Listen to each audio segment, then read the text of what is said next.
Uh,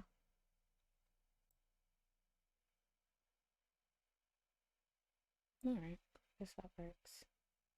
I almost forgot to open the document. Oopsies.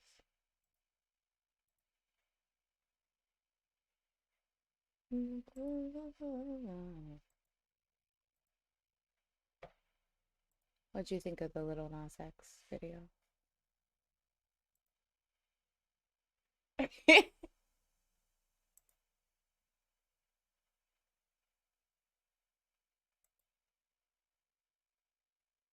uh, Jeez, the whole music video came up as an ad.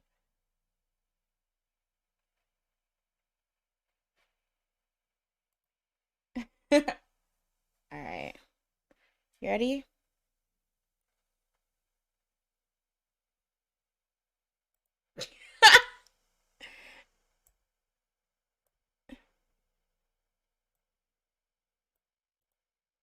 All right.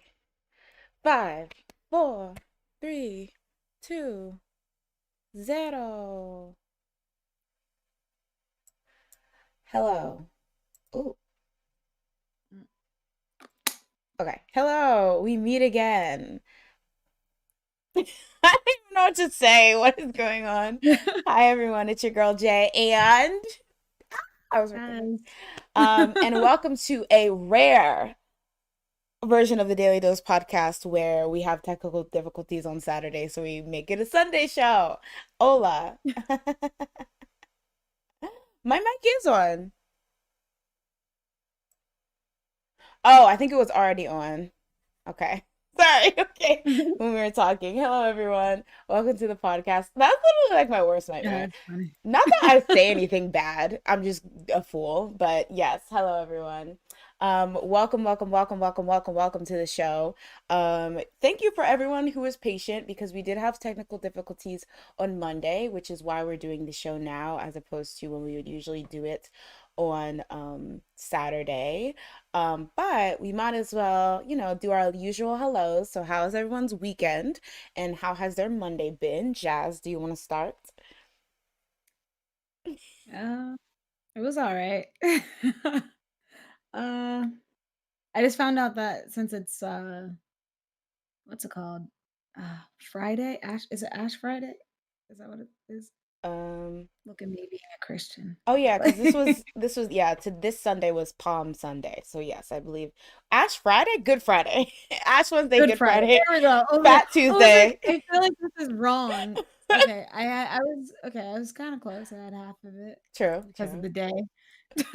But like I just found out because it's a bank holiday, it's a stock market holiday, so I don't have to go to work. Your job be like taking every single moment they can. Are you kidding me? I do Me? literally like 2 days off, I Well, that's swear. because you work at a like, no, that's see, I have less than normal too, but you have less than me, which is just sad. So, Which is why, well, yeah, I guess I the place where I work, I guess it makes sense because they don't want to give people off too much, just in yeah. case emergency situations. But I'm jealous. I remember you said that like a couple months ago. What is the stock holiday? What? You said it was a stock holiday and that's why you got off? Yeah, like, I only get off when it's a stock market holiday, which is why I don't have as many as other people. Some other because a lot of other people have, like, floating holidays, like, they'll just have, like, Christmas Eve off. I don't have Christmas Eve off. I don't Oh, have New dang. Year's Eve off. I have New Year's Day off. Ah, I have okay. Christmas Day off, but I don't have the day before. That's where they get you. A lot of people. Yeah, so, like, a lot of other people have, like, 13 holidays usually, I feel like, and then I just have 9.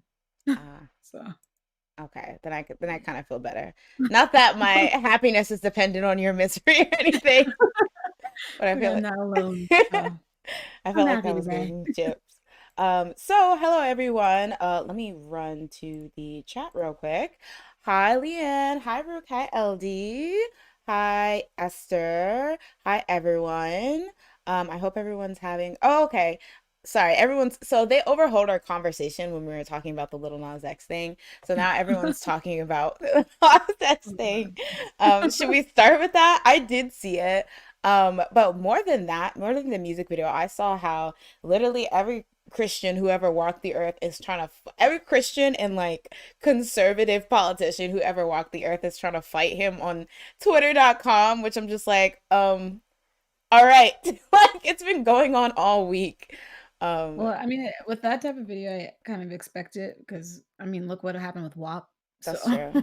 like, But did you see though that Cardi B, like, she responded to people because a lot of people are bringing up WAP, and she actually responded on Twitter to people mentioning them both together. And she said that there's a difference between his video and her WAP video, and they shouldn't be compared, and that, she's a Christian, a God loving Christian. So she's not down with the like satanic images he had either.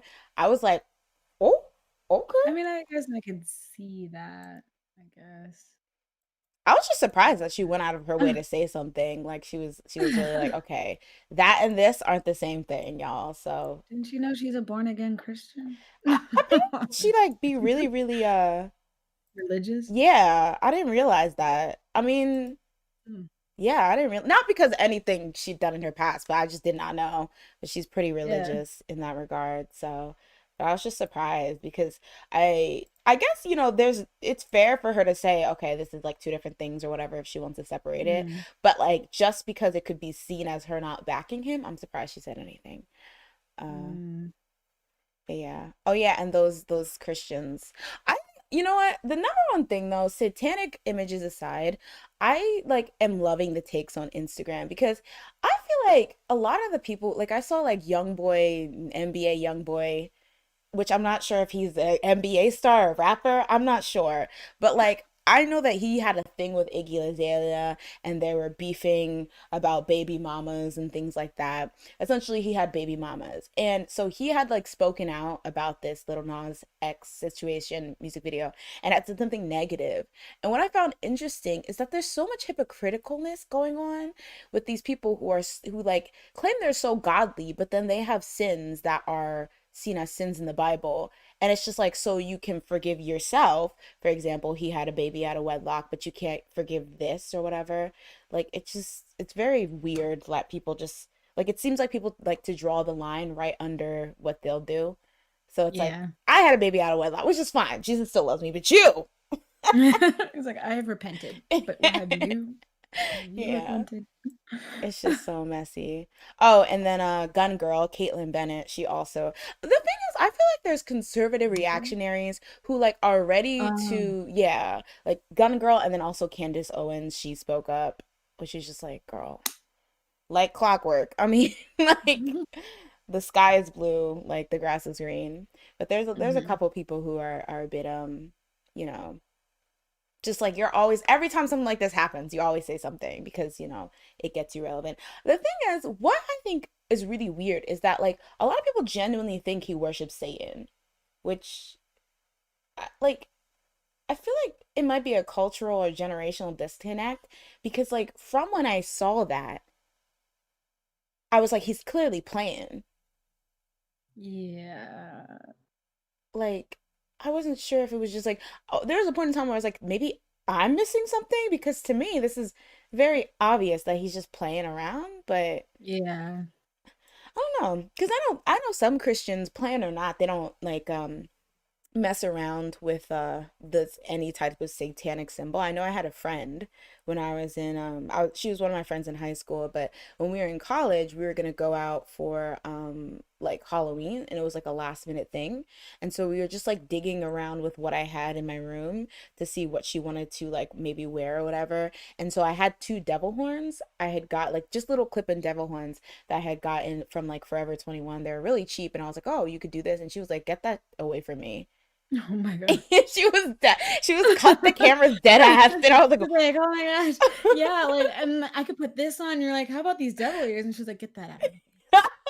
What the fudge is wrong with you? Get out of my house. I'm like, this is my, and she's like, get out of my Yeah. house. You heard No, what you I don't said. own this house anymore. Not with those devil ears. Yeah, it was. I was like the like literally the way she flipped shocked me because I was just like, Dang. girl, I didn't think it was that serious, Oh yeah.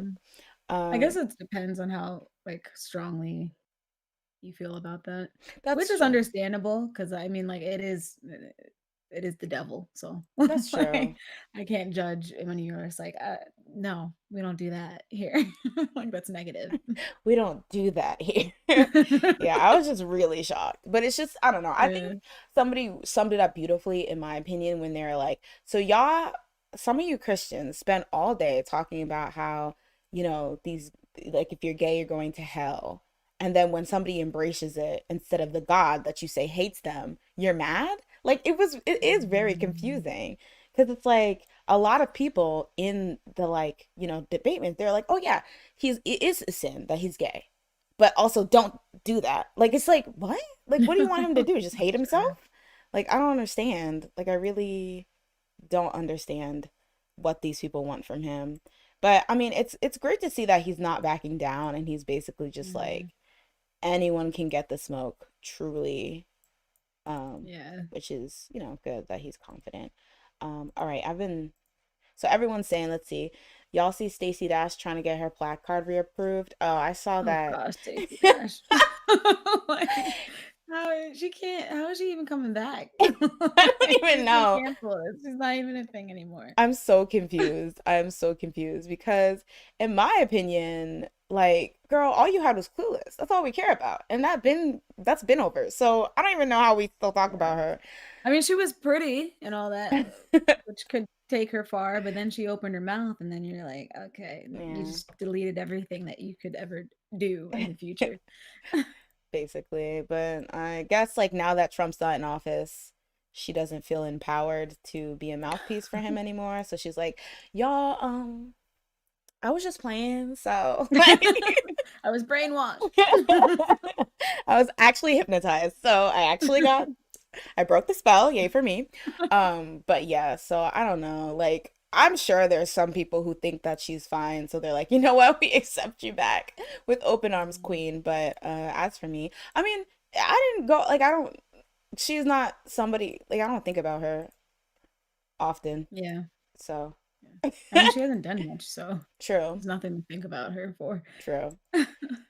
But yeah, so yeah, I guess that's current events. Thanks, guys, for watching. I'll see you next time on the Daily Dose podcast. But no, let me jump back in the chat. Um, but yeah, Rook said Jay's friend was like, may the power of Christ compel you." Um, Chrissy says they got too much time on their hands. How are you so concerned that you spend all day on Twitter trying to repent him? Don't you have things to do? That's what I'm thinking about the politicians. Like, I always think if that was at a certain level of fame or notoriety, I just would not have time to be on the internet. Like, I'd have an assistant who would tell me, or when like my name pops up or something. But the fact that you're up here, you are like I think it was I don't know what kind of politician. I think it was senator spoke out about it. And it's like, you have a whole state to run, girl. Like, go run that. Yeah. Like, Yeah. it's just a mess. It's a mess. But yeah, it's very strange what these type of people want from him because according to him, how he lives his life and who he is doesn't align with the Bible, but then they want him to still promote the Bible. I don't really know. Yeah.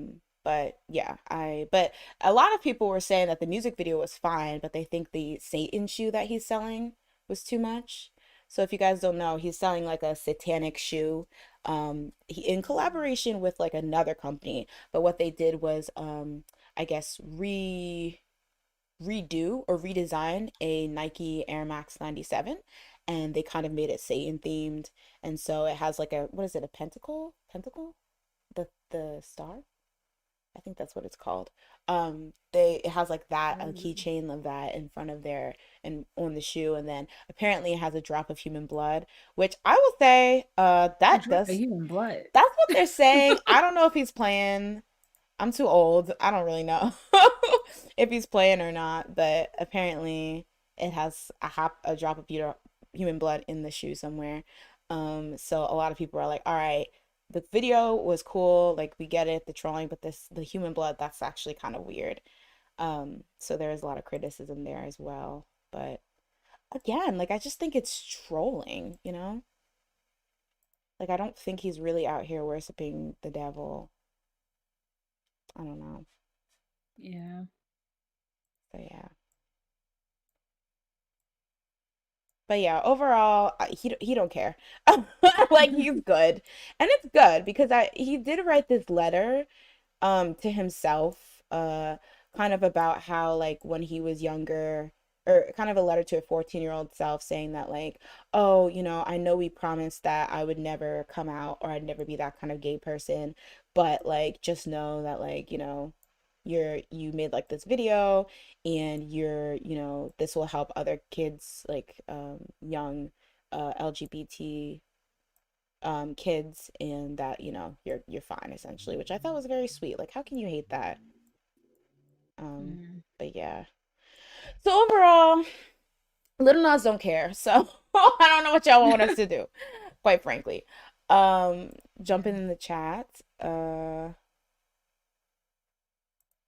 All right, so oh, okay. CD Colorful says, I mean, most Satanists don't actually claim any of the things that were shown in the video to be tied to Satanism, but are instead tied to common misconceptions about religion.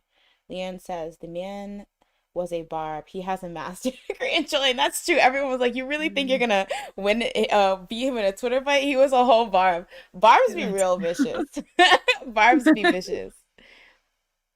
I think the whole thing is him trolling. Like I think it's just plain the fact that, and I think he even said that his whole life he's been told he'd be going to hell due to his sexuality. So he's just playing on Mm. that. Yeah. Which is fair, I feel like. Yeah. I don't know. Definitely. But yeah, overall, I mean, it's doing really well. I will say, okay, maybe this is me taking the table. I will say the song's only okay though. And I think a lot of this backlash is helping promote it, but I don't think that was his point, right? Like a lot of people are like, "Oh, he's just doing it for attention." I think he's just doing it to troll because he's like, you know, a cheeky kid. But like I do think that it's like propelling an otherwise kind of meh song. But I do like the fact Mm. that like it's such a personal song to him. So I'm glad that such a personal song is having this much of an impact. Isn't this song kind of old though? Or am He's I been just like I swear believe he I've heard it? first, yeah, he's been teasing it on TikTok since like March of last year. Okay, man. Okay, I was Yeah. gonna say like I swear I've been hearing this song for a long time. I thought this was already released.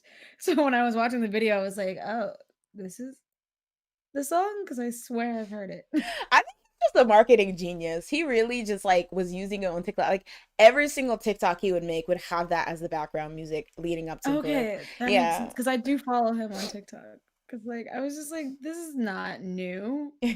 Why are we pretending this is new?" Yeah. All right, so now that we had our little Nas corner, little Nas X corner, we can jump into the topic of the day. So we did talk about this a bit last stream before it started messing up, but I am just going to recap what we were talking about. So the first topic of the day is we do have a Soojin update. So if you guys don't know, Soojin from Idol has been kind of embroiled in these bullying rumors slash scandals. Hold on, let me just check okay, yes. These bullying rumors slash scandals for the past month or so. So just as a recap, yes, she's been in these bullying rumors, and it started where she got allegations that she would bully people in school, particularly one of her classmates and their younger sister. So out of all the allegations, one allegation came forward that she also bullied actress Seo Sin Ae, who was a fellow classmate at the time. However, just like all the other allegations lobbied against her, Soojin and her company Cube denied all claims, and Soojin specifically said about the Seo Sin Ae accusations that she knows nothing about Seo Sin Ae, and this is the first time she had heard such rumors about her and Sin Ae. And so she said, I have never bullied her or cursed her behind her back. And particularly, she said, I am not guilty, so I strongly request Seo Sin Ae to release a clear statement about the issue. So Seo Sin Ae was like bet, and on March 26th, she finally directly addressed the rumors via an Instagram post. So prior to this, there were some like allusions that she was hinting towards the rumors maybe being true or there being some truth to them. But this kind of made waves because she actually like straightforward like said, okay, I'm about to do it. So I'm gonna get this translation from Soompi. Now on my original video, it when we originally did this, it did stay up for a bit, and I did some people said that the Soompi translation was missing some nuance. I'm not quite sure what nuance it was missing, because I think in this case Shanae is just kind of telling her role. But if anyone feels the same, feel free to speak up. This was the translation I used. This was the first translation I read. And I know there'll always be limitations because I can only get secondhand translations because I don't speak Korean, so I am acknowledging that. But let's work our way through the statement once again. So the statement reads, hello, this is actress Seo Sin Ae. 10 years ago, Okay. 10 years ago, I was young and somebody without courage. However, if I once again face this situation with fear and hesitation, I think I will be very disappointed in myself and be regretful in the far future, so I'm going to take courage. I have worked in the entertainment industry since I was a young kid, but at school, I was a typical student just like other kids. In my second year of middle school, I transferred to a new school in the first semester, and I worked to get along with my classmates. For 2 years, that person, who I believe that person is in reference to Soojin, who mentioned me constantly, said groundless insults and personal attacks about me, such as, I wonder how she's a celebrity when she's not even that pretty. She's a celebrity who's past her prime anyway. No wonder she's an outcast. I don't know what teachers like about her that cause them to give her special treatment. On the way to school, in the hallways, during breaks, the cafeteria, every day and everywhere, with a group, along with unpleasant cursing and snickering and laughter. It could have been just envy and jealousy of young students and words they said in passing, but they are words that have caused me deep pain in my heart and remain with me to this day. The pain I received back then gradually grew into a bigger bruise, and I started to develop fear of people. That fear became trauma, changed my personality into becoming introverted, and it is true that it also became a great barrier for me to enter high school. It made me realize that not only physical violence, but mental violence can remain as an everlasting pain in somebody's life. She says she does not remember and has never spoken with me, and that is true. They were just one-sided insults. I think it is unfortunate that she is drawing the line, even saying that she definitely did not do the actions or say the scornful words in her group behind me. And I'm not sure what kind of witness of evidence she has, but I want to ask if her selective memory is honesty that can cover up everything I'm talking about. If there are people who are struggling due to school violence right now, take courage and ask those around you for help. I wasn't able to do so, and I believe things would gradually improve with passing time, but I realized that did not happen. I feel apologetic for causing worry and concern for many people due to this situation. In the future, I want to give back with my activities as an actress rather than my personal situations. I hope you will be happy in the upcoming month of April. Also, and it must be tiring and difficult due to COVID-19, but I hope you will gain strength. Thank you. So, there's her statement. This caused a lot of uproar. Not necessarily uproar, but this caused a lot of, Conversation. yeah, conversation. And I think a couple reasons. So with Shanae speaking out, this would be the first allegation where we can actually put a name to a face. So I know one of the biggest criticisms of a lot of these previous allegations that once again Soojin and Cube have denied, is that they were anonymous posts, essentially. I think at least the first girl had posted proof that they went to the same school, but aside from that, like it's people that we can't put a name to a face. So a lot of people were saying with the anonymity, it literally can be anyone making these accusations. They never would really have to face any repercussions if they're lies. So essentially, we should take everything with a grain of salt. Now, technically, you can still apply this here because right now, because it's really hard to quote unquote prove that somebody was bullied or not, it is technically Shanae's word against Soojin's word. However, Soojin has a lot more on the line, or sorry, Shanae has a lot more on the line in the fact that she's a working actress. If this comes out to be a lie, then that would be bad for her. So nextly, I thought it was also interesting because in this statement, she also says that Soojin and Shinae, or they both never actually talked to each other.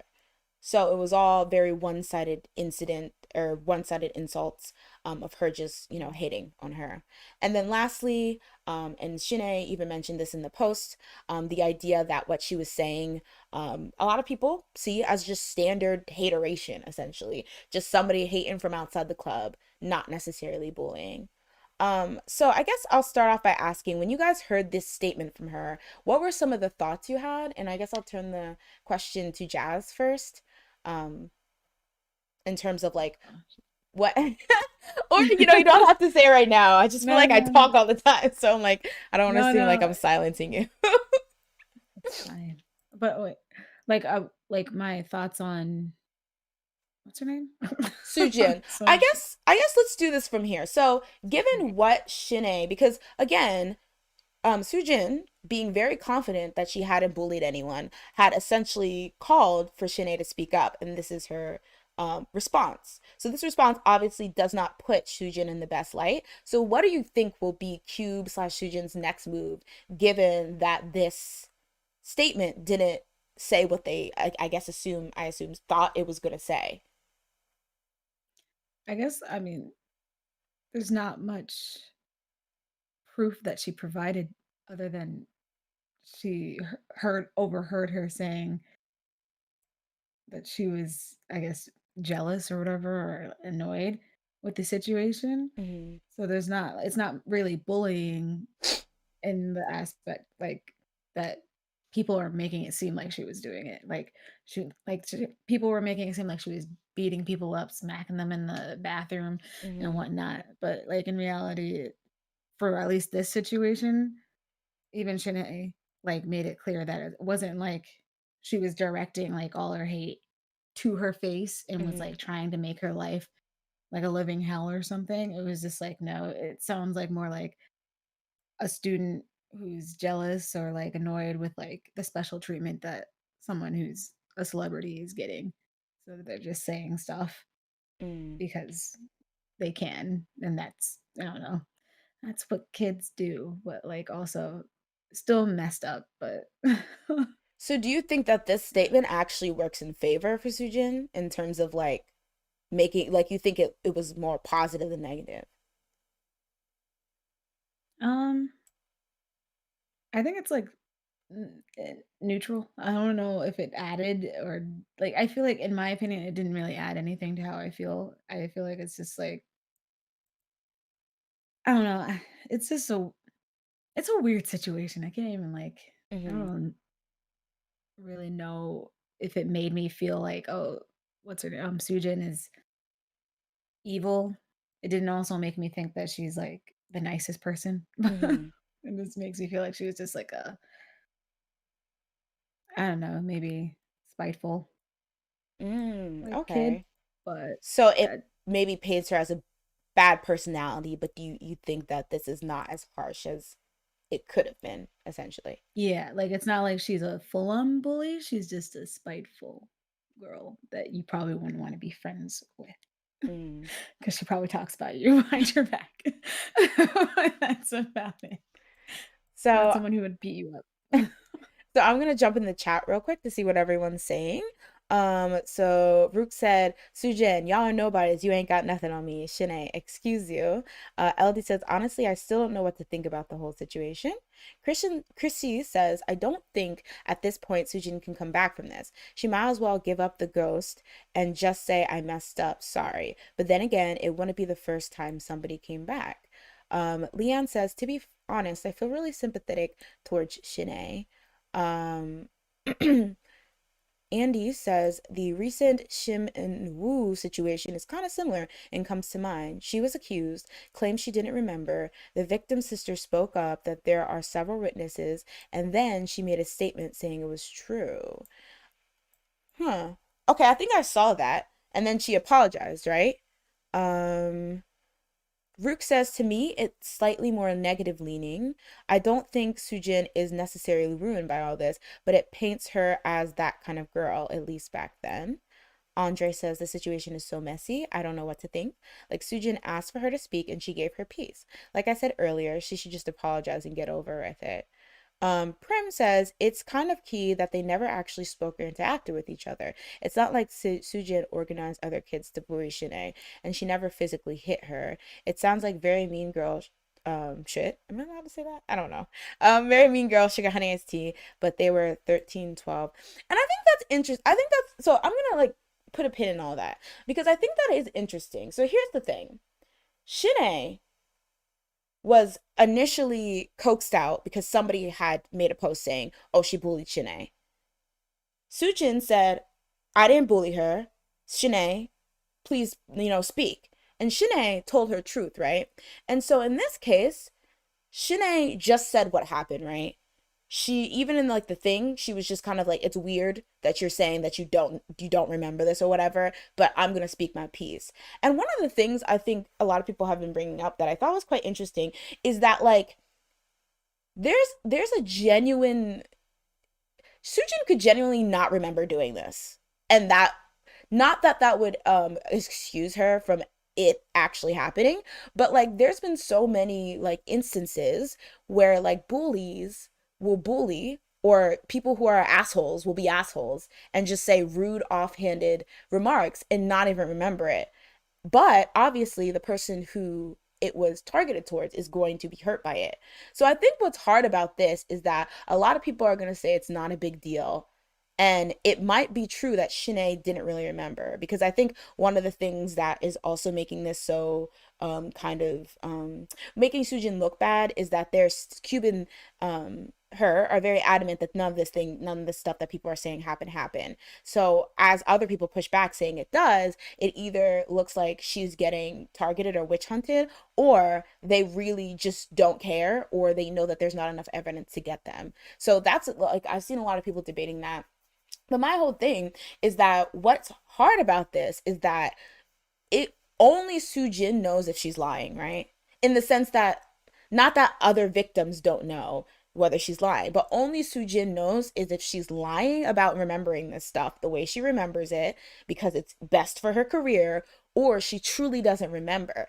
And I think to Soojin's point, that's actually like genuine, right? She genuinely can remember. Like I was thinking about this. I think about this, okay, guys. I was thinking about this, and I was thinking about how like so I'm 46 years old, right? But I have like and like I have a really really bad memory, right? I really really suck at remembering things. I journal them so I can remember them. But there's like despite like me being as old as I am and me being in elementary school, middle school, like such a long time ago, there's like this one thing that I occasionally remember. I don't want to say I always remember it. So like when I was younger, or I guess for my whole life, I've always been like a bigger girl, right? Plus size, if you will, thick, if you, no, let me stop. But anyway, but like now I don't really care, like aside from like, doing exercise to make sure I don't die on the spot. I don't really care. But when I was younger, I was very insecure of it, obviously, as young, insecure people are. And so I remember this one time where we were like in fifth grade, right? And so you know how like there you always have like the teacher will read you stories. So you usually go to the back of the classroom, everyone sits crisscross applesauce on the ground, and the teacher will read. Well, we had that, but then there's this special couch that if your name was on the board or whatever, like she'd pick like five students every month or whatever. And if your name was on the board, when it was time to do the reading time, you were allowed to sit on the couch. So I remember one day it was like me and a couple other students, like it was time to read.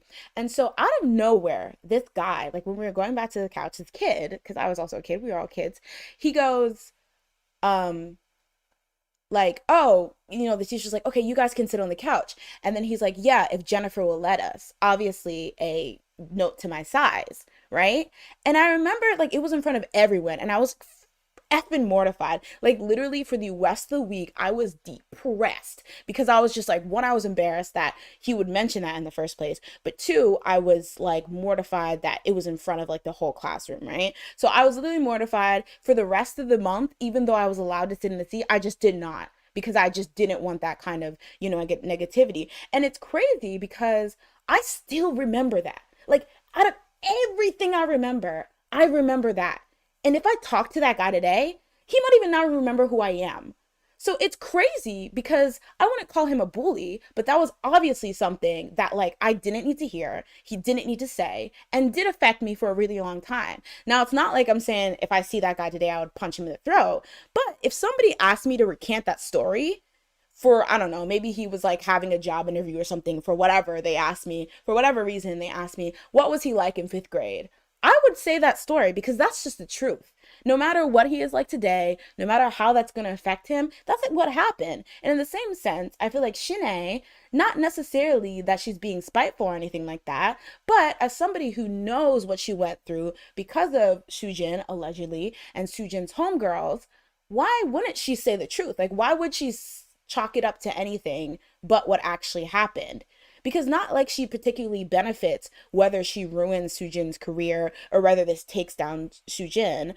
In fact, even getting herself embroiled in this is more risky because Soojin has fans that might attack her or might not like what she had to say. But I feel like all Shanae is doing is saying the truth, but at the same time, Soojin might generally not remember. So I feel like it really comes down to, I guess, like, who do you believe, right? Actually, I don't even think it's that unbelievable. That's the thing. I think a lot Mhm. of people are like, if this even happened, it probably did. Like, let's be honest, it probably did. It's just that Shujin doesn't remember. And whether her not remembering excuses the event, I guess is up to your opinion, or excuses the statements she's made prior to this.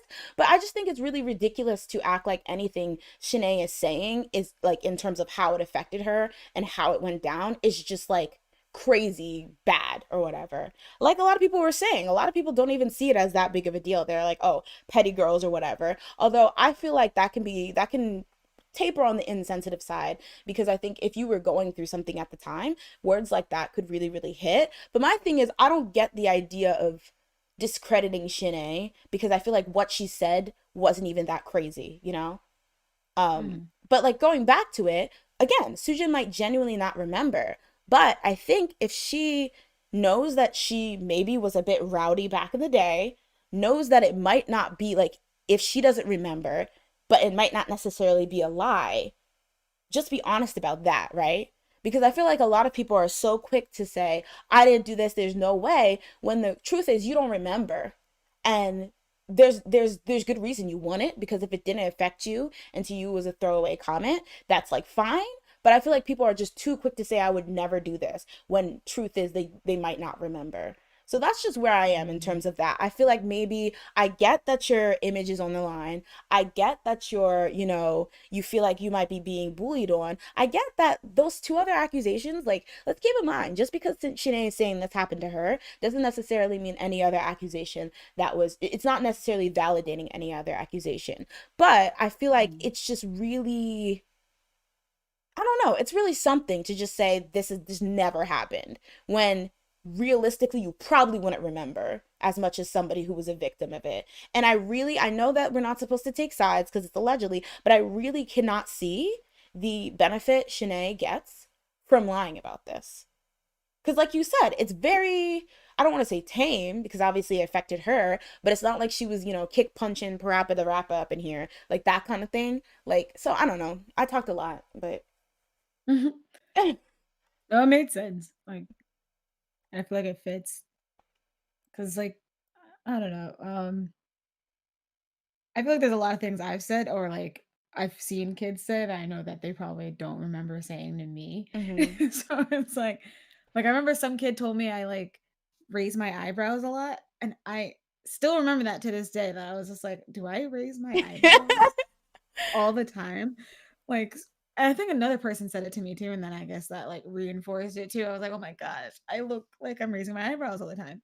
Like, what the heck does that even mean? Is it bad or What? good? Should I change it? Yeah, What's I going was on? like, "What is happening?" We're like, "I remember it, but I doubt that he's gonna be like, I remember telling you that." Like, I don't he probably would be like, "I don't even know who you are, ma'am. Who are you?" Like, "What the heck are you talking about?" It's But crazy though. Like it's true. Kids say hurt. It's hard because like I think we're older when something happens among kids, right? It's always like, oh, they're kids. But at the same time, to kids, that means the world to them, right? So to you, if like, I don't know, one kid calls another kid, says they look like SpongeBob SquarePants, to us, it's like, what? That doesn't make sense. Like, what? It's like, but then to them, that might ruin their, maybe they were like really insecure Yeah. about that. Maybe that might ruin their whole world. And I think what's really interesting is that obviously a lot of this bends on the fact that um attitude problems, bullying problems, is a risk to Soojin's career. Like this being true or people not finding her favorable would mean that her adult career, I don't even think 100% over, but it would be very, very diminished.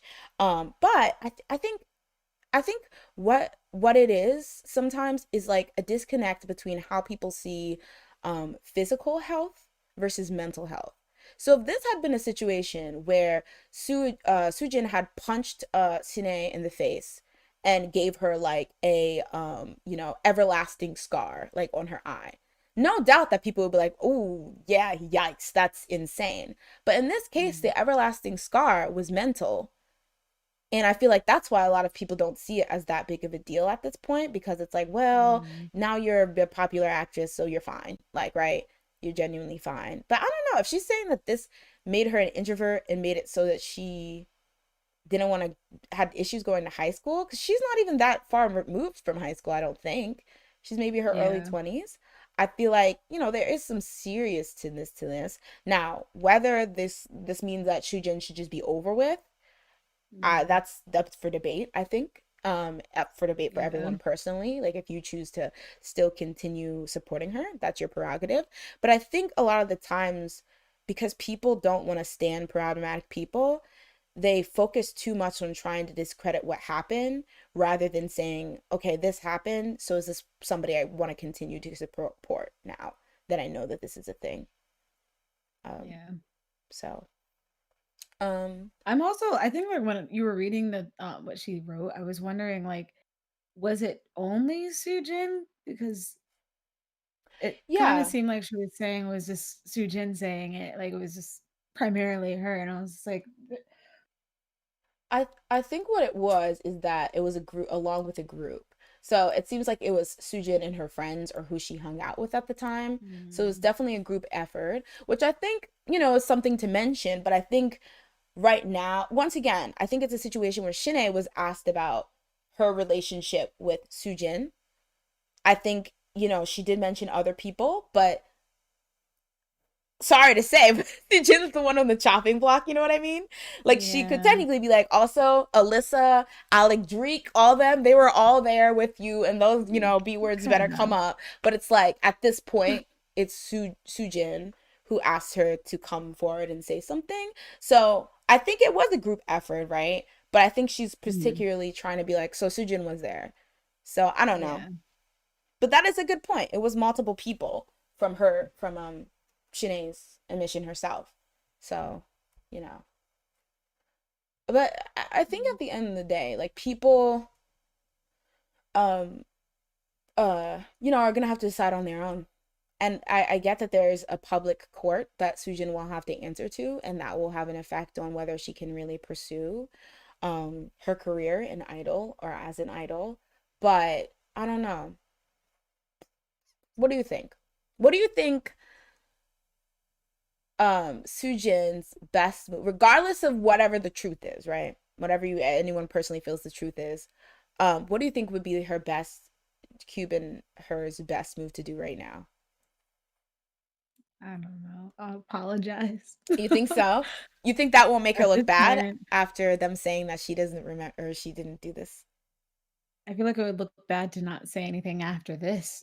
So I feel like she called this girl out. The girl said something, and now she's just gonna be like radio silence. Like, no, that just looks like you just got beat. Like, like, like as you said, like she may not remember it, so she might as well own up to the fact that it's like I may not have remembered this, but Mm-hmm. like if I did say this, I apologize. Like I didn't.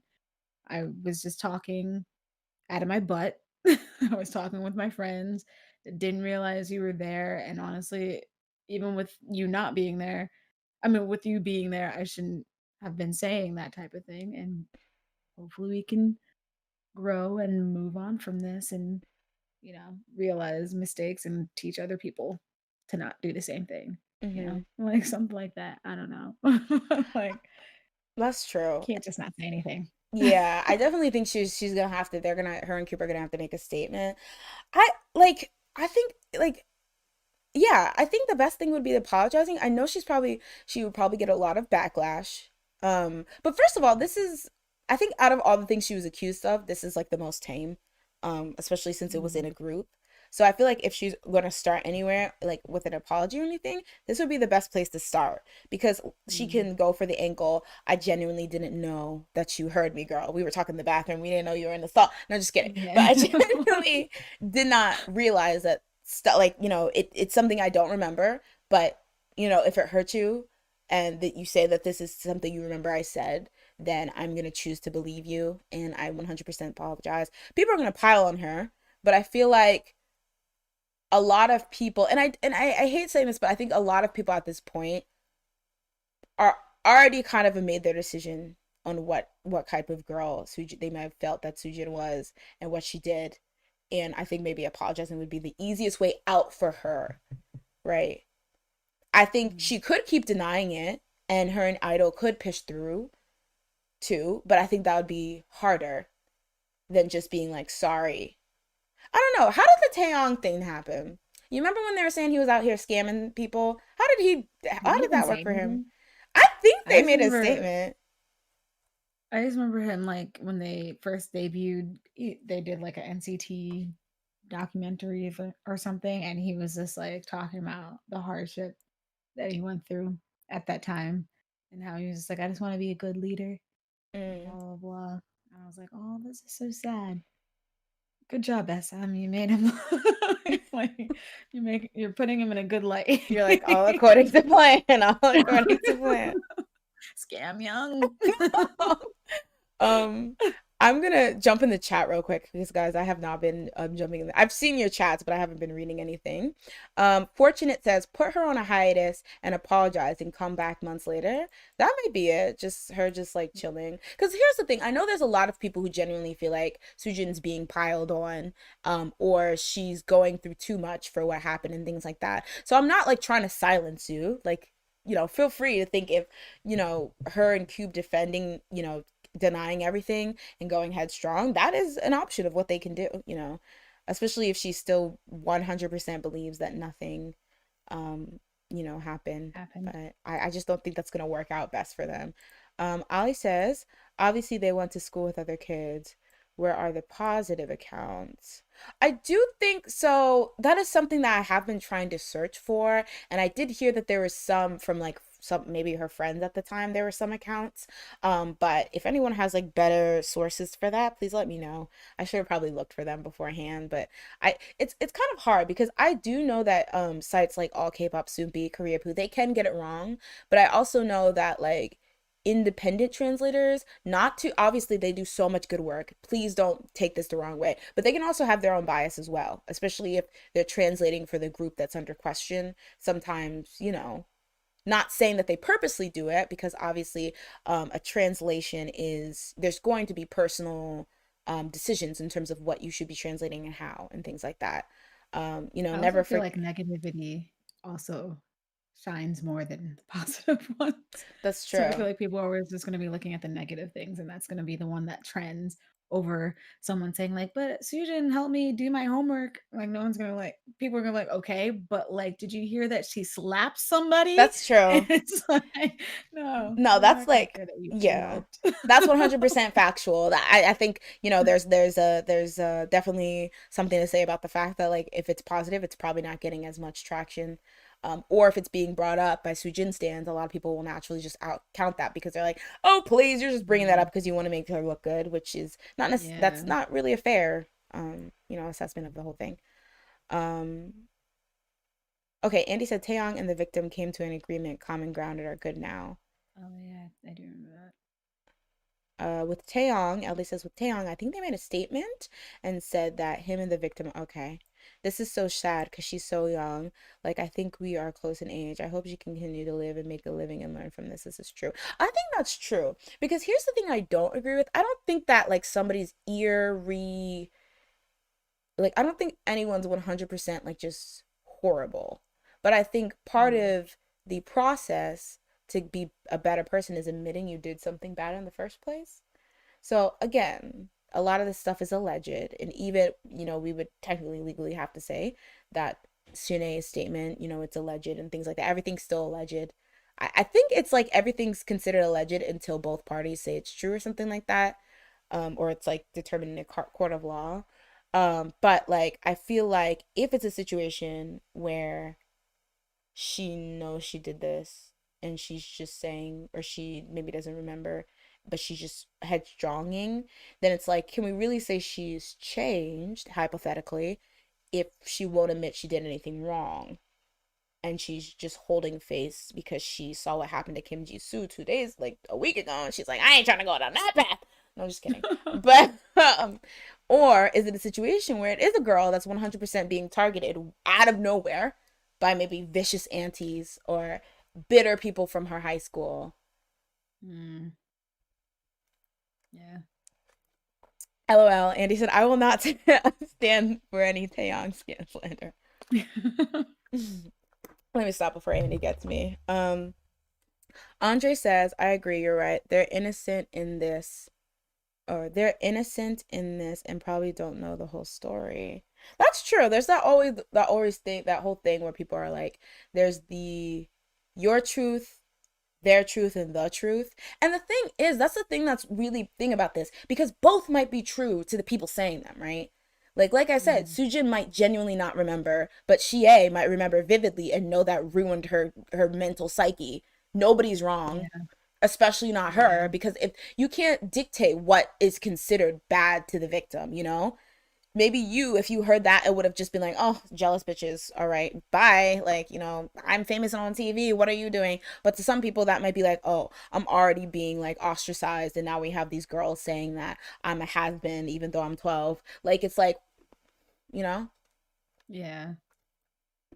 Yeah.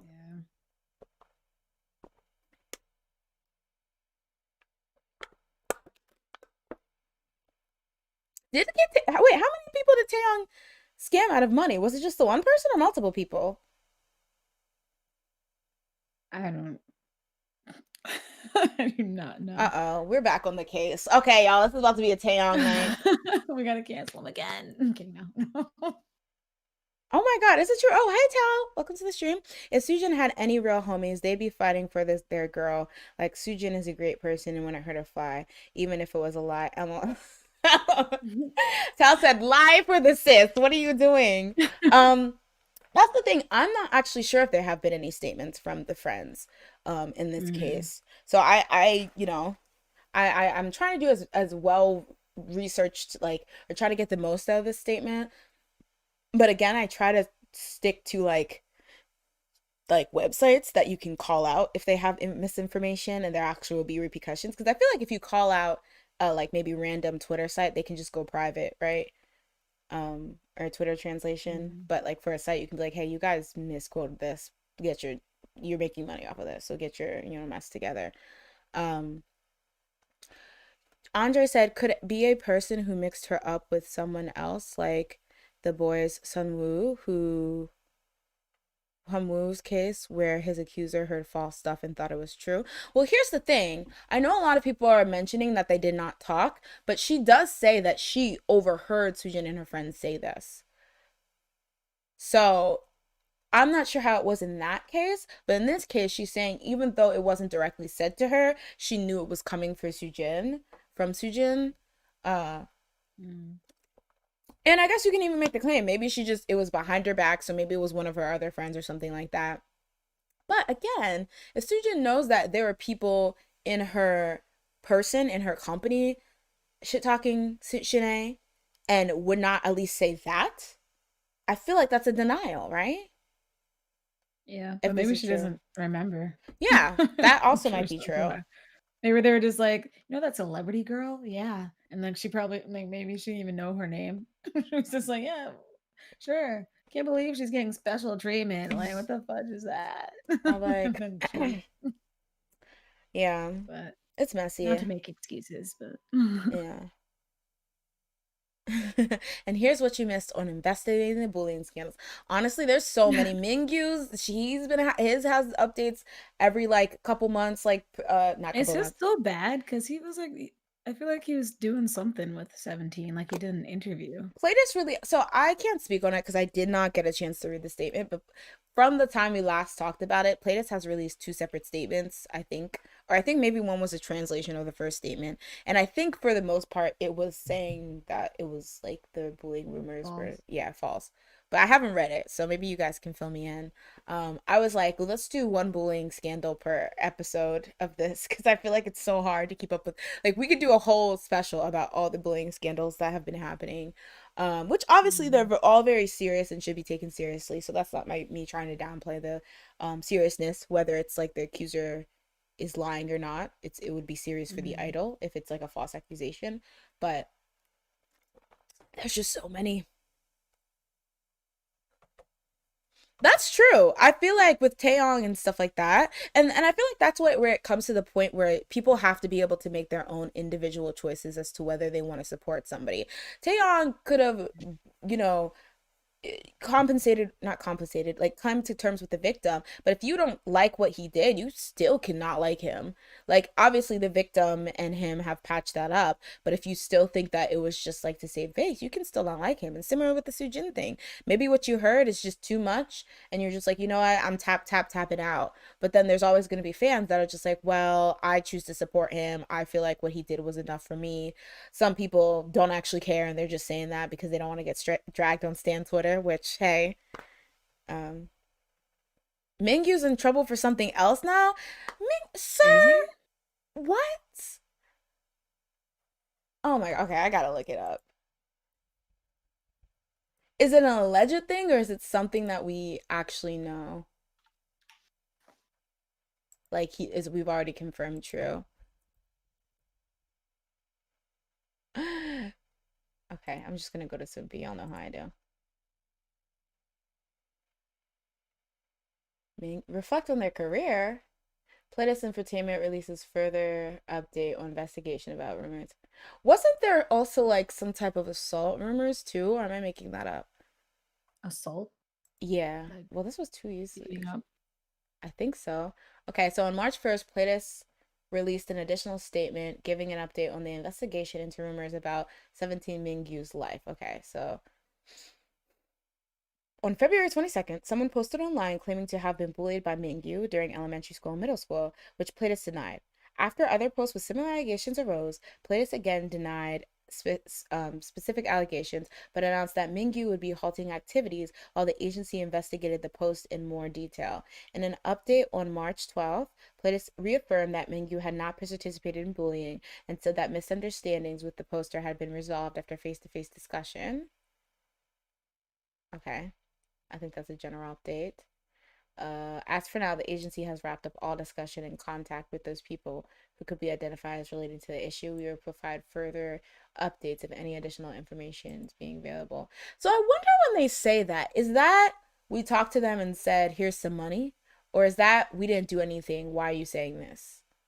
Like, I always wonder what that means sometimes. Mm. Mm. But that was 2 weeks ago, and I think they released an update on the statement not too long ago. Unless I just, don't understand the space-time continuum. I see that it says that Playtest isn't going to take any legal action. Mm. That's the latest thing I see. That's crazy. There's just been too many to fall. And the thing is, I also am very, very trying to not be the perpetuator of misinformation. So that's why I'm sometimes really worried because, I try to do as much research as I can, but I have to admit that I'm not as connected to Stan Twitter as I used to be. So finding like good, reputable individual translation sites outside of, Mm. you know, bigger sites like Soompi. I try not to use like stuff like all K-pop because I know they have a spotted pass. Somebody was saying that apparently Soompi has a spotted pass too, which I did not know. But um Alice says neither victim mentioned anyone else, and they both mentioned Soojin as the main perpetrator. So I'm going to assume because I wasn't there, she was the one mainly making the comments. Makes sense. Also, in this case, and this may seem like kind of like some people might interpret this as bitter, but I could see them calling out Soojin if they don't like the fact that somebody who they think is a bad person is now being loved and praised by thousands of people. That's basically what the Sujin or the Kim Chi-soo case was that like somebody came forward and they're like, wow, like I just want people to know that this is somebody who they were empowered by the movement that was going on with exposing past bullies, but they're like, I just want you all to know that this is somebody who was like horrible in school. And obviously what was raised about Kim Ji-soo is a lot harsher than what's being raised about Soojin. But like in that case, it was like those people have mentioned that it was Kim Ji-soo and her fans, but they were saying that they're just, it was like messed up that this person who caused so many people pain is now being lauded as this great guy or whatever. Which, some Mm. people will say is petty, but I think like, I don't know, like if in the same vein, if I was like, if I knew that somebody was really nasty and they never apologized for it, then I'd be like, well, y'all, this is the tea. Tao says advice for Sujin. Just say that yes, there was shit talking, but the conversation was just so irrelevant and Monday. You couldn't remember. Oh my god. She would don't take that much. She would literally get dragged. They're like, oh, so you're cocky now? You don't remember your victims? Mingyu made some risque collages. Was Mingyu the one that was dragging SNSD? Or is that Wangwoo? Yeah, that was one. Okay. Oh, he in Yeah. here too. Yeah. Okay. He did something recently with Menu.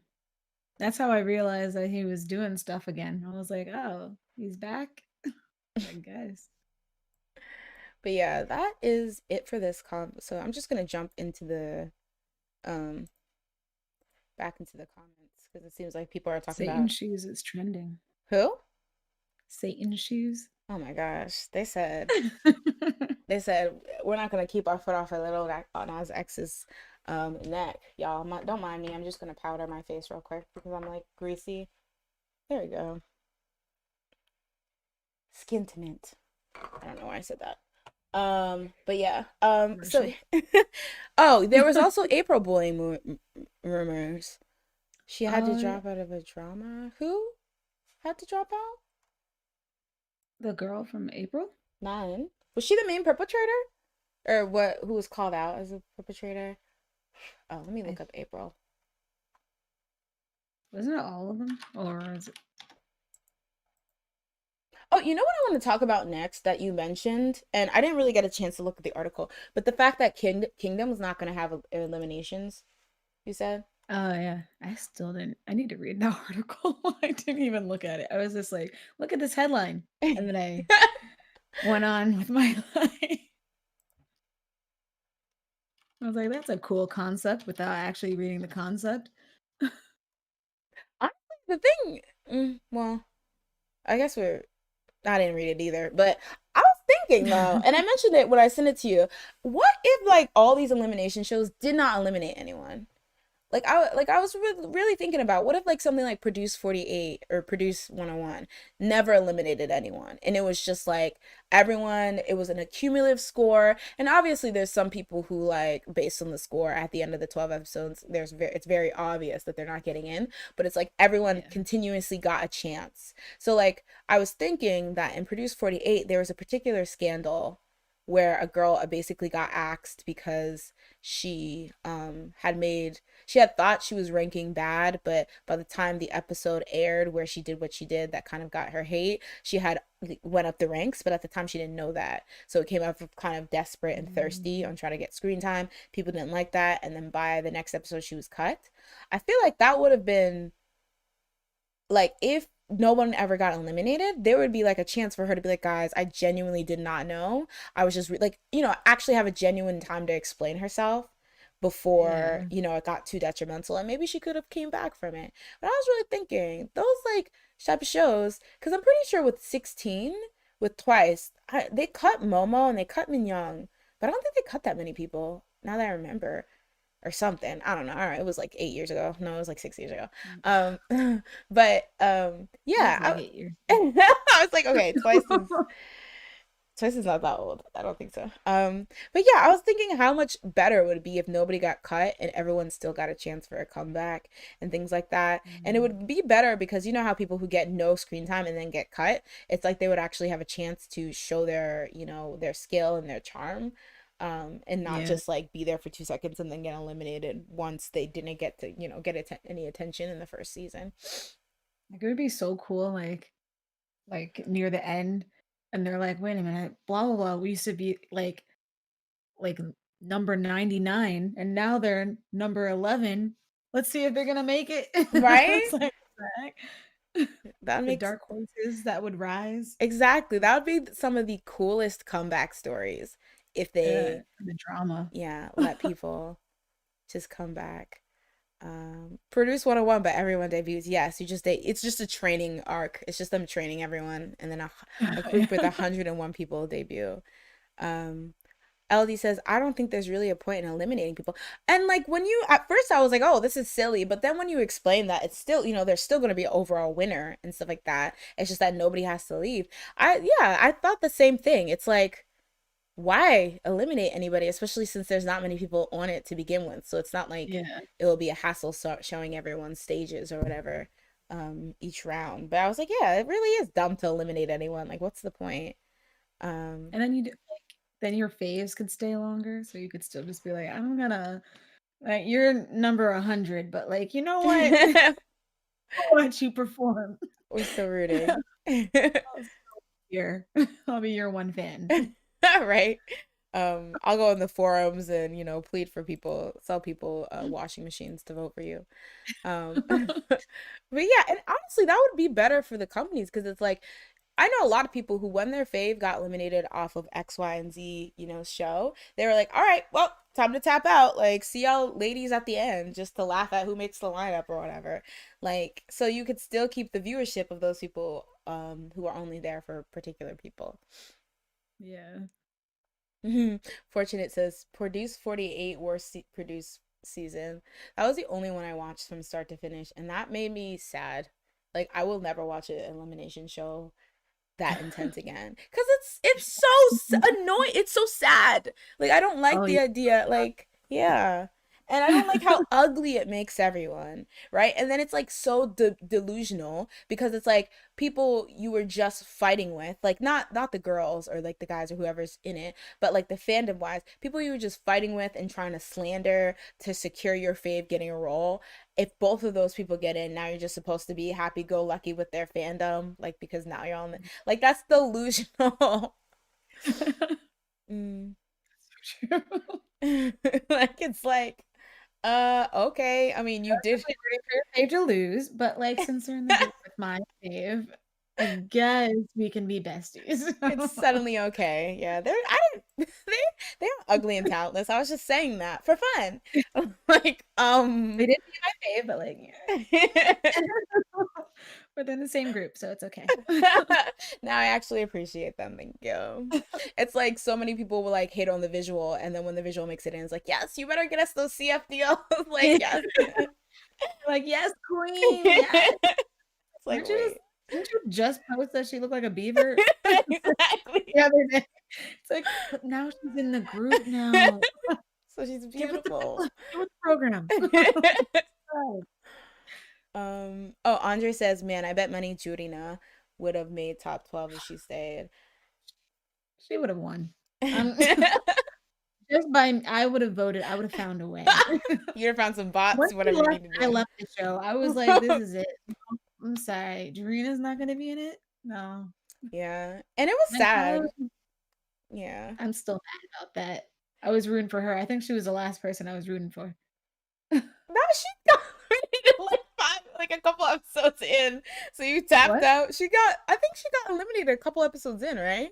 Well, yeah. Or Well, she I mean, the left. comment too. Oh, okay. Co Okay. like, what she's the one that kept me, like, actually watching, but then they did her wrong, so then it was just like, "Well, this sucks. I You're like, don't no, care thank about you. figure out what their name was." Wait, what is their wait, uh, what is their name? eyes one, Oh eyes god. one. Oh my gosh. Now you're forgetting in 2 seconds.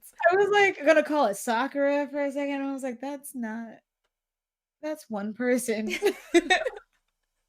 Sakura's girls. I know a lot of people are just like, the only reason this group gets any sales is because Sakura fans, so everyone else should like hate themselves. Like that was the thing. And yeah, she had a big fandom, but it's like I don't understand that kind of like, oh, Sakura is so much popular. This chick had a career for 10 years prior. Literally, she's Yeah. been working when like since Wanyang was born. Like why are you dangling that among these girls who have been trainees prior to this? It makes no sense. Of course, she's gonna like, but yeah.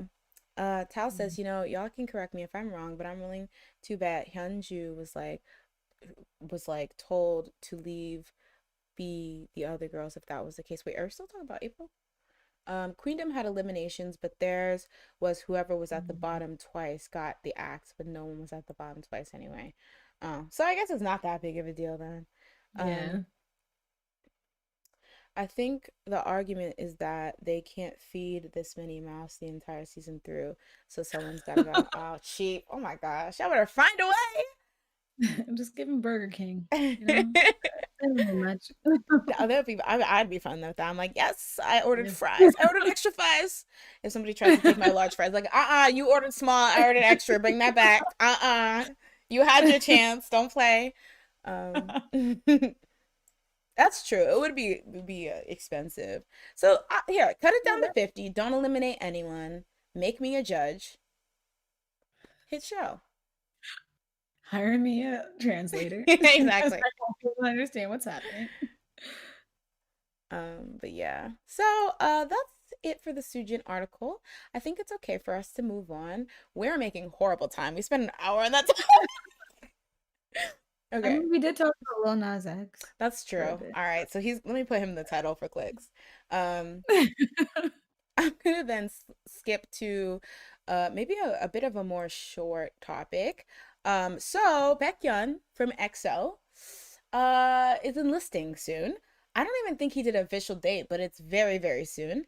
So for background, Baekhyun from EXO, who was born in 1992, was up for enlistment this year, but I guess we didn't really know when. And I remember talking to you, Jazz, and it seemed like prior to this announcement, he had not really talked about it.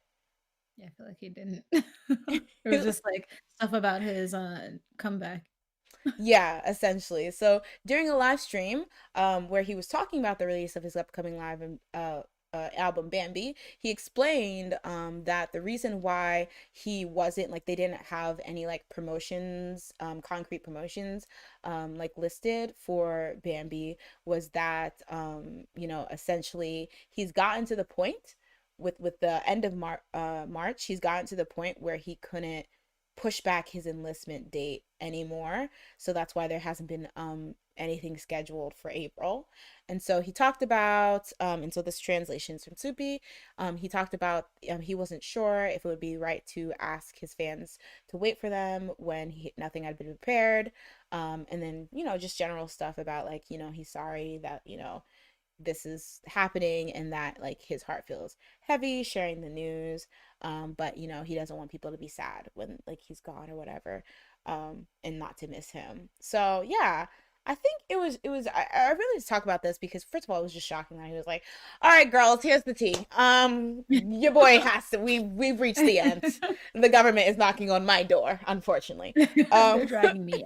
exactly, they're actually right behind me. I gotta go. I have my bags packed. They're packing my bags right now. I don't know how they got into it here, but they found my house, unfortunately. Um, but I did think it was kind of scary because I know a lot of people, it's kind of looked down on when like it comes to male idols and like trying to defer long as possible or whatever. Like people are like, just go sis, you're 30 or whatever. But I don't know. It kind of showed like the sad side to how hard it is to like admit that you have to leave and do it, Yeah. and the type of preparation that has to go into making sure everything is Gucci, not just from a, oh, I feel like I'm going to lose all my relevancy when I enlist, but from a like my fans are going to miss me and that is something very sad, and I know me Yeah. enlisting is going to be very sad for them. So what did you think when you heard the news, Jasmine? I was just shocked because I was like, where'd that come from? He was like, stream Bambi or whatever, like, come like, I'm coming back. And then he was just like, also, I'm also leaving. He's like, I'm coming back, and then I'm gonna go. I'm gonna back up. I was like, sir, like, what the heck? Like, SM's been doing all this promotion for you, and then you're just like, let me drop the bomb right now in the middle of nowhere. But it's, Exactly. I mean, It's I guess he sad. has to go. That's true. I wish he, I don't know. We knew I it was just going to be wish in this that year. Chen and Baekhyun went at the same time as Schumann, so that Uh, instead of him having to say goodbye, we would be saying hello to a EXO CBX comeback, and I would be very, very ecstatic. they should hire you as the Instead, I'm manager. just now I have to wait like a year and a half to ever see them again. That's So true. that's sad. We kind of talked about that a bit, how like more, it doesn't really seem like, and obviously, the individual idol, they're still their own person, like separate from their company and their group, but it kind of interesting that we don't really see idols trying to link up or like coordinate when they leave and leave together, to try to like, mitigate some of those like constantly having one member missing. But at the same time, I remember I think G Dragon mentioned that like Big Bang wanted to all leave together, but YG was like, and that's with my money. You thought you better make another song. You better make another USB album. What are you doing? But it was weird because, like, they recorded so many songs, now that I'm XO? thinking about it. No, Big Bang, like, Uh, didn't they have, like, already pre-recorded songs? So it was just like, if you have all these songs like, that's true. wasn't, like, that Flower Road released while some of them were in the army? I And it was think just so. like, if you have these songs or you have this capability to have these songs, why didn't you just go that route? That's true. Because no one's gonna complain. It's I think it's the idea that they can make more money if like while the song is released, like there's somebody to actually go to places and perform it. But then again, I yeah. feel like Big Bang doesn't even do that like Yeah, that that's what I was gonna anymore. they don't perform, so it's just like, just have them record something, and you coulda just been like, "Go on your merry way. We have 10 songs that you record that we can just sprinkle through these, like, Hmm 18 months." We made you espa-esque digital Oh gosh, please avatars. no. Oh VR gosh. chat. Oh We my made gosh, you I forgot about VTubers. aespa. So um Whoa, I forgot about aespa. oh my gosh, so did I. Oh, Chanyeol enlisted too recently. He quietly enlisted. He was like, all right, girls, I ain't finna answer to these cheating rumors, so I'm just gonna peace out. See you later, ladies and gentlemen. Daniel had no choice. It was just like that not even the army was coming for him. It wasn't the government. It was just like the fans were like, "You gotta get out of here. We're packing your bags, sir. Like, you gotta get Now out. you We're gotta doing the get best we can." right. Yeah. They're like, we're fighting for our lives out here on Stan Twitter on your honor. All right, you gotta Run go. out of ammo. The ammo is gone. We have to get you out. Andy says, LOL, one of y'all said Chanyeol would be like, if you know, you know. Thank you to the fans. Sarang haja. God, it's just, Megan is like, stream Bambi. Chanyeol's like, Sarang haja. Like, what is going on? um, Tao said, Baekhyun was like, stream Bambi. I'm gonna enlist tomorrow, quite frankly. But stream Like, Bambi. what even? Oh god.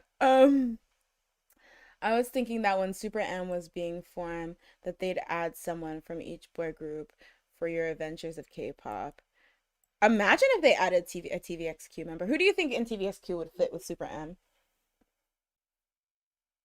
You know what's going on. I heard he had to leave one of his dramas. What? Something's happening with Yeah, he was. So essentially, what happened is that at first he was caught after hours at a like outside of a COVID curfew, I guess, at like a bar, and then people were like, "It wasn't a bar; it was a prostitution parlor." And then he was like, nah." But then people were saying, "Oh, and also when the authorities came, he like uppercutted them in the throat." And then he was like, nah." Um, But it was like it seemed like everything was fine. It was just like a misunderstanding of rumors. But then I recently heard that he was asked to leave his the drama he was in. And I was like, wait, or Bitch, he by left. sponsor. I don't know. As a K-pop star, the heck move. K-pop star, you know, from TVXQ ditched by sponsors after report police caught him at a legal escort bar. Wait, what? The K-pop star was caught with female bar staff in a police raid and tried to flee. I don't Wait, know. but that's what they said So was false, right? I well, this is from the 15th. Okay, let me see if there was SM something. Entertainment says he only broke social distancing rules, Oh, but okay. sponsors still rushed to drop him. What? Interesting. Oh my God. What? Okay, wait. TVXQ. So this is from 6 days ago. TVXQ Yuno halts participation in Mnet's Kingdom, push Changmin to continue Oh, as he's gonna sole be in MC. Kingdom? Oh yeah, they were supposed to. Him and Changmin were supposed to be the MCs. So it wasn't a drama. It Oh. was this. I don't know why I said it was a Oh, drama. okay. Yeah, I was gonna say I didn't think he acted. this is. Or does he act? I think he does. I remember he was in that High Mm. Kick drama, but that was literally in like 2009. So it says earlier this month, it was revealed that Yuno is being investigated for violating social distancing regulations. On March 24th, Mnet released the following statement. It was relayed to Mnet by SM Entertainment that Yuno voluntarily intends to not participate in recordings for Kingdom Legendary War until his police investigation results are released.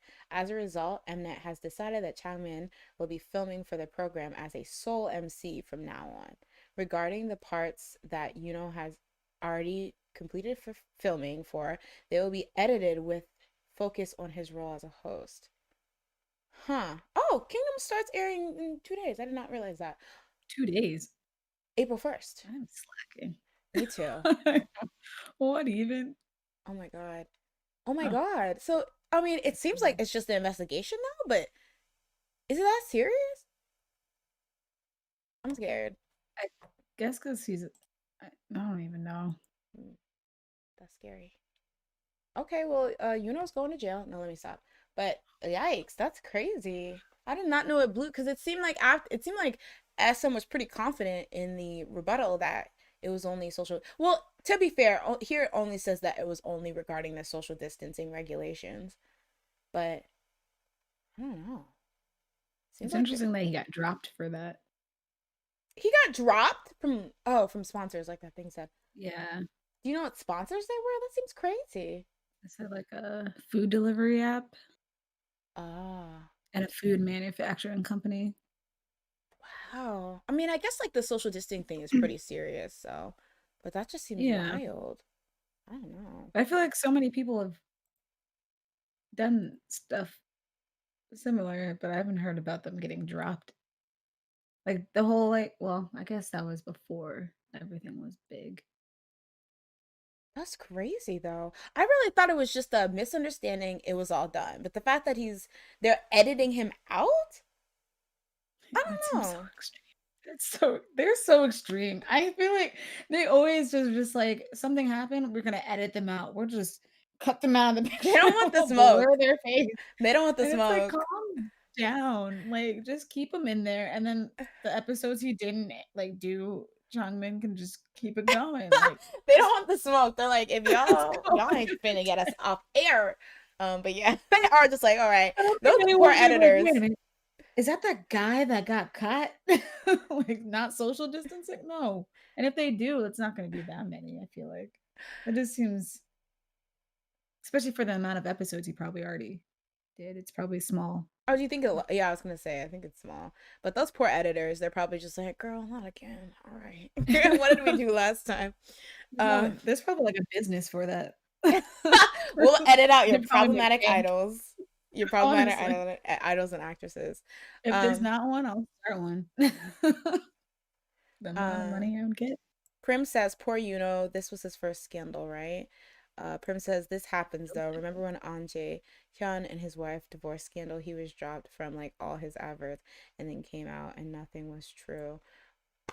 I guess that's true. I guess we just have to wait. But it just seemed like they were so clear in terms of their statement. I was surprised that there's like an investigation. But if that's like the usual standard of this kind of thing, then I guess he has to go through the the investigation if that's how they usually do it. But I just think that's Mm. crazy that he's getting edited out. Um, Andy says, I thought the general news was that claimed to be at this adult room bar that, well, didn't claim. I think there was claims that it was actually an adult parlor. That's known for late night rendezvous under the claim he was meeting a friend. So I think they did say that he was meeting a friend, but they denied the claims that it was, or at least that he knew, or that it was type of like massage parlor. So I think the statement that SM said pretty much said it was innocent aside from the social distancing regulations. Um, but yeah, it seemed, well, I guess we just need to wait till what the investigations are finished. But I guess in general, it just seems like this is just the typical rigmarole. It's not necessarily Mm. that, we're gonna have to start gathering money so we can help him make bail or anything like that. Just yet. But y'all keep the coins. Keep the coins ready. You never know. Let me stop. I played too much. Somebody's gonna be like, drag me. All right. So yeah, Baekhyun's going to army. Chanyeol's already in the army. Schumann's back. Dio's back. Maybe Schumann and Dio can link up, the two shorties. Chan is also in the army. It'll be What called, would they that can be make a called? Oh, group. XD. That would be XD. That would be so cute. Oh my god, we can manage them. Wait a second. The vision, it's forming. The the, money. That's what right. I They only have to pay us $5 million an hour, and I think we say. have something here. I just get all the sales. All the sales. Okay, we can move on. Do you want to do your shoe minute right now? Was that Oh, in? sure. All right. Even Dinna, though dinna, I'm kind of dinna, sad dinna. about it. All right, Well, Jasmine. Schumann's birthday was on Friday, and he did a whole shoot time, which is his little thing that he did. I think he did one last year. Was it last year? Yeah, the end of last year when Hmm. he came back. And then I think before he went to the army, he did one. But this one was for his birthday. And sadly, it was a live concert that apparently you had to pay for. And you could only watch it once. So if you missed it, you got to go on YouTube and watch it at 144p and just die. But anyway, he sang a new song called Serenity. And he actually did his because what's it called? EXO's Obsession when they had the EXO X version Hmm. of themselves. He did that. He made a version of himself, which was like very cool because I remember I was very peeved when Obsession came out and I was like, Schumann would have killed this. And he was like, he listened to my prayers and he came back and he was like, don't worry, Jasmine, I will show you what I look like if I was in that video. And he did very well. I think he also performed Let Out the Beast, which was a throwback. It was very I was Oh, like, that you very sang throwback. that. And I think he sang Damage, like, and another song Damaged from by Identity King? The taste. Oh. just imagine. Do you? I'm like, what the heck? I mean, taste. Like, whoa. He has the whole pink That leather was good. outfit. It's Damage from, what album was that? The last album he was in. What was that? Before Obsession. Why can't I remember? With Cocoa Cocoa Bob? Pop, not Cocoa Pop. Okay. Whoa, not Cocoa Pop. Uh, Oh, was it Cocoa Bob? the doom doom doom doom doom doom doom doom Oh, doom. Da-na-na-na, don't da-na-na-na. mess up my I vibe. Squeak, no, squeak, yeah, squeak, don't mess with squeak. my tempo. Yeah, there we go. It's from there. Squeak, squeak, squeak. In parentheses. But yeah, so that's my shoe minute. Even though I'm still sad because literally I told myself, I was like, "Oh, he's doing a little V live. I'll watch it later." No, I won't. He really said, "Run me my check." Actually, Yeah, honestly. Where my money? That's crazy that you can't even watch it back unless you were there. That's wild. Yeah. That is so It's so wild. annoying. I'm Ch- hoping maybe one day they'll just be like, "Here you go." But they don't have it now. So I'm sad. That's so that has been our shoe minute. Stan Schumann, Stream Bambi. Honestly. All right. So wait, sorry, I didn't look at the chat. Um, oh wait, when was Love Shot? That was the year before, uh, what's it called? Cocoa Pop? Right? No, wait. No, wait. Love Shot was after Don't Mess Up My Tempo? I wait, was it the same album? No, it I think wasn't. it was the repack, Ah, that right? sounds familiar, I think. I'm not making that up, right? No, yeah, it was the repack, Ah, okay. So it's Cocoa Pop, don't I sorry. think. Gosh, am Love I Shot. messing this up? Oh my god. My literally, I don't know. My brain the last 2 years, I don't know what happened in music. 2007 to 2000 whatever it is right now, just 1 year to me. Oh, okay. 2018. Is it Elu? Elu? This is 2018. Wait, no, Love Shot was wait, no, let me not say anything. It's the love shot. I forget how that. Na, Don't mess up. na, What na, if I said don't mess up my na, vibe? Don't mess up my Don't mess up my tempo. vibe. Squeak, squeak, squeak, squeak,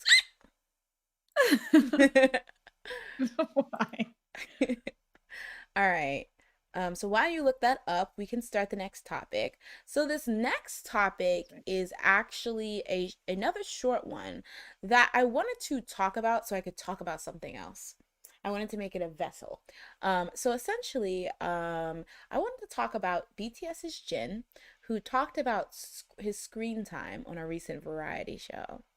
So a bit of a clickbait thing in the comment, I mean in the title, but that's okay. All right, so this I think it was last week, maybe 2 weeks ago. There was a lot of excitement because BTS was appearing on their first Korean variety show that they've appeared on in a while, called You Quiz on the Block. But to fans' dismay, there was some discontent with the fact that when the show aired, BTS's Jin was not really present in it a lot. Like he was kind of, people basically described it as being edited out. So a lot of people took to reach out to the show and be like, hey, why was there so little Jin in it? And I personally think, and this might be me just kind of like inserting, but I think particularly, like, I think people would have complained if it was anyone, but I think particularly Jin tends to get a lot of complaints that he doesn't get a lot of lines and things like that, and he's often cut out. So I think this particularly added insult to injury, because I feel like people were like, once again, Jin is getting, the short end of the stick. What's up with that? So Jin actually ended up personally explaining why it seemed like he wasn't very present in the show, and parts of his appearance were edited out. And so okay, let me just read the synopsis. So on March 24th, the TVN variety show aired its BTS special, which featured an in-depth interview with all the members of BTS. Following the broadcast, some fans noticed that Jin had gotten less screen time than the other members, and another of them took to the program's official website to voice their complaints. By the way, this is another this is coming out of Soompi. However, shortly afterwards, Jin spoke up to personally clarify why he gotten less screen time. So he explained on Weavers that when I thought back on the things I said on You Quiz on the Block, which was the variety show, I felt like I only talked about depressing things, so I asked them to be edited out. According to this Soompi article, since Jin's clarification, most of the complaints posted by the fans on the program's website have been deleted. So essentially, this was a pretty much, issue and then resolved pretty much in a short time span. But the reason why I wanted to bring this up is because it brought up a lot of discussions as to whether idol fans tend to be too defensive and too protective over their faves. So in this case, a lot of people were jumping, to the quiz, called unfair treatment, were disappointed and things like that, and automatically blamed it on the show. And then we come out to realize that Jin had asked for it to be edited himself. So this tends to happen a lot of the times. We talked about this a little back when we discussed Kim Ki-bum from a member of Super Junior and him talking with Heechul why he had left the group. And he mentioned that, like, he wasn't confident in singing. He thought he was a horrible singer, and he would actively ask, the for like the company, or like, whoever was doing creating their tracks, if he could get less parts because he thought was so bad, which kind of is interesting because it contrasts the whole idea where certain members, when they tend to get less parts, a lot of fans will cry mistreatment and say things like, oh, you're doing this person wrong, they should get more parts, when we really don't even know how the idol themselves feels about how much parts they're getting. Maybe they're content, maybe they feel like they still need room to grow, and there's other members who are like, the main singers, so it makes sense that they have less parts than them. So I just think in general, what is you guys' opinion in terms of how people tend to react when an idol is mistreated? Now, when I say mistreated, I'm not saying like actually mistreated, like, stuff like the line stuff. And do you think that fans kind of overstep their boundaries in terms of putting input and speaking on the idol's behalf to other people? Um like this, I think this happens a lot on Twitter. When they feel like an idol has been wronged, they'll go, flood that person's Twitter mentions, and not really get a sense of how the idol even feels about that. So, what are your opinions, Jasmine? As a Schumann fan, I am very, like, well versed with, like, having a fave that doesn't get a lot of, well, it's gotten better, but, like, in the beginning, he got, like, literally, like, no lines. Hmm. So, like, I used to just be like, "What the heck is this? You hate him?"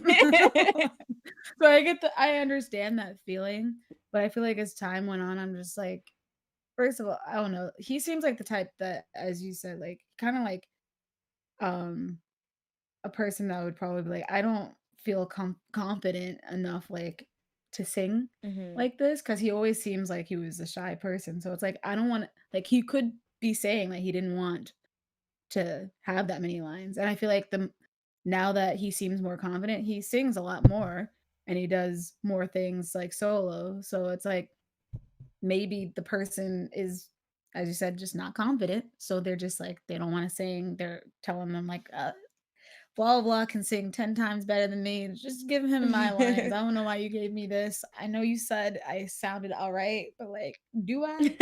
Don't lie to me. Listen. Let's not do this. So like, there's always that case, and then I don't know. Sometimes like, for like variety, I also think there's like this, like, they're looking for a certain type of variety, like, that people say, and like, if Hmm. you don't say what they're looking for, sometimes sadly you'll be cut. And like, I feel like I've learned to realize, like, that's gonna happen. Like, if you don't say something that's, like, particularly funny, like, you may not, like, get as many parts in that, like, thing. Hmm. Um, and that sucks, but, like, you can't blame the producers for trying to make a funny show. You That's can't, true. like, they can't just be like, "Well, he's in the group, let's give them all the same amount of time." Like, they're all not equally, like, giving as much content, but, like, they're the same group, so they get the same amount of time. Like, it doesn't make any sense to do it that way. So, I don't know. I feel like you have to learn to just, like, accept that sometimes it's not, they don't want the attention, or they didn't fit the song, or they didn't fit the variety show. Like, it sucks, but like, they're probably doing something else that you are interested in, obviously. So Hmm. like, when you see them in that, like, revel in that. Like, don't, they can't be good at everything. Yeah, that's Honestly. true. I think that's a great point you bring up about like people getting cut because they just aren't, I don't want to say interesting, but they just don't fit what the producer's looking for. I remember Mm, back during one of the first time EXO came on Weekly Idol. the first time they came on Weekly Idol, Luhan barely got any screen time, and then the second Mm. time, Donnie and Connie were basically like, "Well, all the Luhan fans complained because we didn't show you enough, so we're gonna dedicate this next minute so Luhan do something," and he just didn't even know what to do, and so it was just like this whole where he was like he tried to sing, and they're like, "No, no, no, no," or whatever. And it was like, obviously they kind of had some fun with it, but it was like, well, he didn't do anything of note, so what are they gonna do? Like, I feel like, Yeah. as much as like obviously we want to see everyone, I think they also have like this thing where they're trying to make it interesting. And I know that can kind of go down a slippery slope because then we have issue situations like within Produce 101 where they're purposely only giving screen time to people because they have an actual agenda. But I don't think that's always the case. I think sometimes they're really just like if one person was making jokes and cracking jokes and getting and vibing with the MCs the whole time versus another person that was maybe a bit shy and so they didn't say anything, obviously one's going to get more screen time than the other, which obviously is different in this case, but I feel like that's also like an interesting case to bring up because I know a lot of people tend to get angry about that. Let me jump in the comments real quick. um, Leon says, yeah, I feel like this is another example of fans jumping the gun and then it's awkward. Andy says, ooh, fans were definitely overprotected. But these kind of situations, though, IDK, it does suck, but we don't know what goes on behind the scenes. Andre says, fans can be really aggressively overprotective. I agree, Jin does sort of get the short on this stick a lot, but we don't know what's behind the scenes. And I think that's important because while I get being protective, Jin is also, an adult and he Mm. is in a very powerful group and company. So I feel like if he thought that he was being mistreated, he would speak up. And I think we have to give him the agency and you know, the a chance to do that on his own accord instead of trying to speak over Mm. from him. It does kind of remind me of the whole Jim Jones situation with Suga when he included a piece of Jim Jones like speech in his thing, and then a lot of fans were quick to interpret what Suga meant, but then it turned out he just didn't even know that that clip was in there.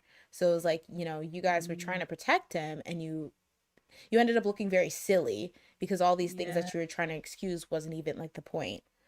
So yeah, I think a lot of time people should let their faves speak out for themselves. Let's see. LD says fans are way too overly protective over their faves. Speak for them and put words in their mouth. That's the thing I hate the Mm. most.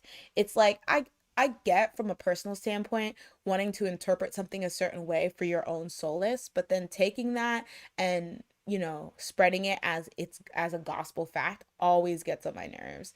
Um, Yeah. yeah, I'm trying to find a good example, but yeah, I've just seen people say, "Oh, they said this, so they must mean this." And so, oh, stand them because they said this when they never really explicitly said that.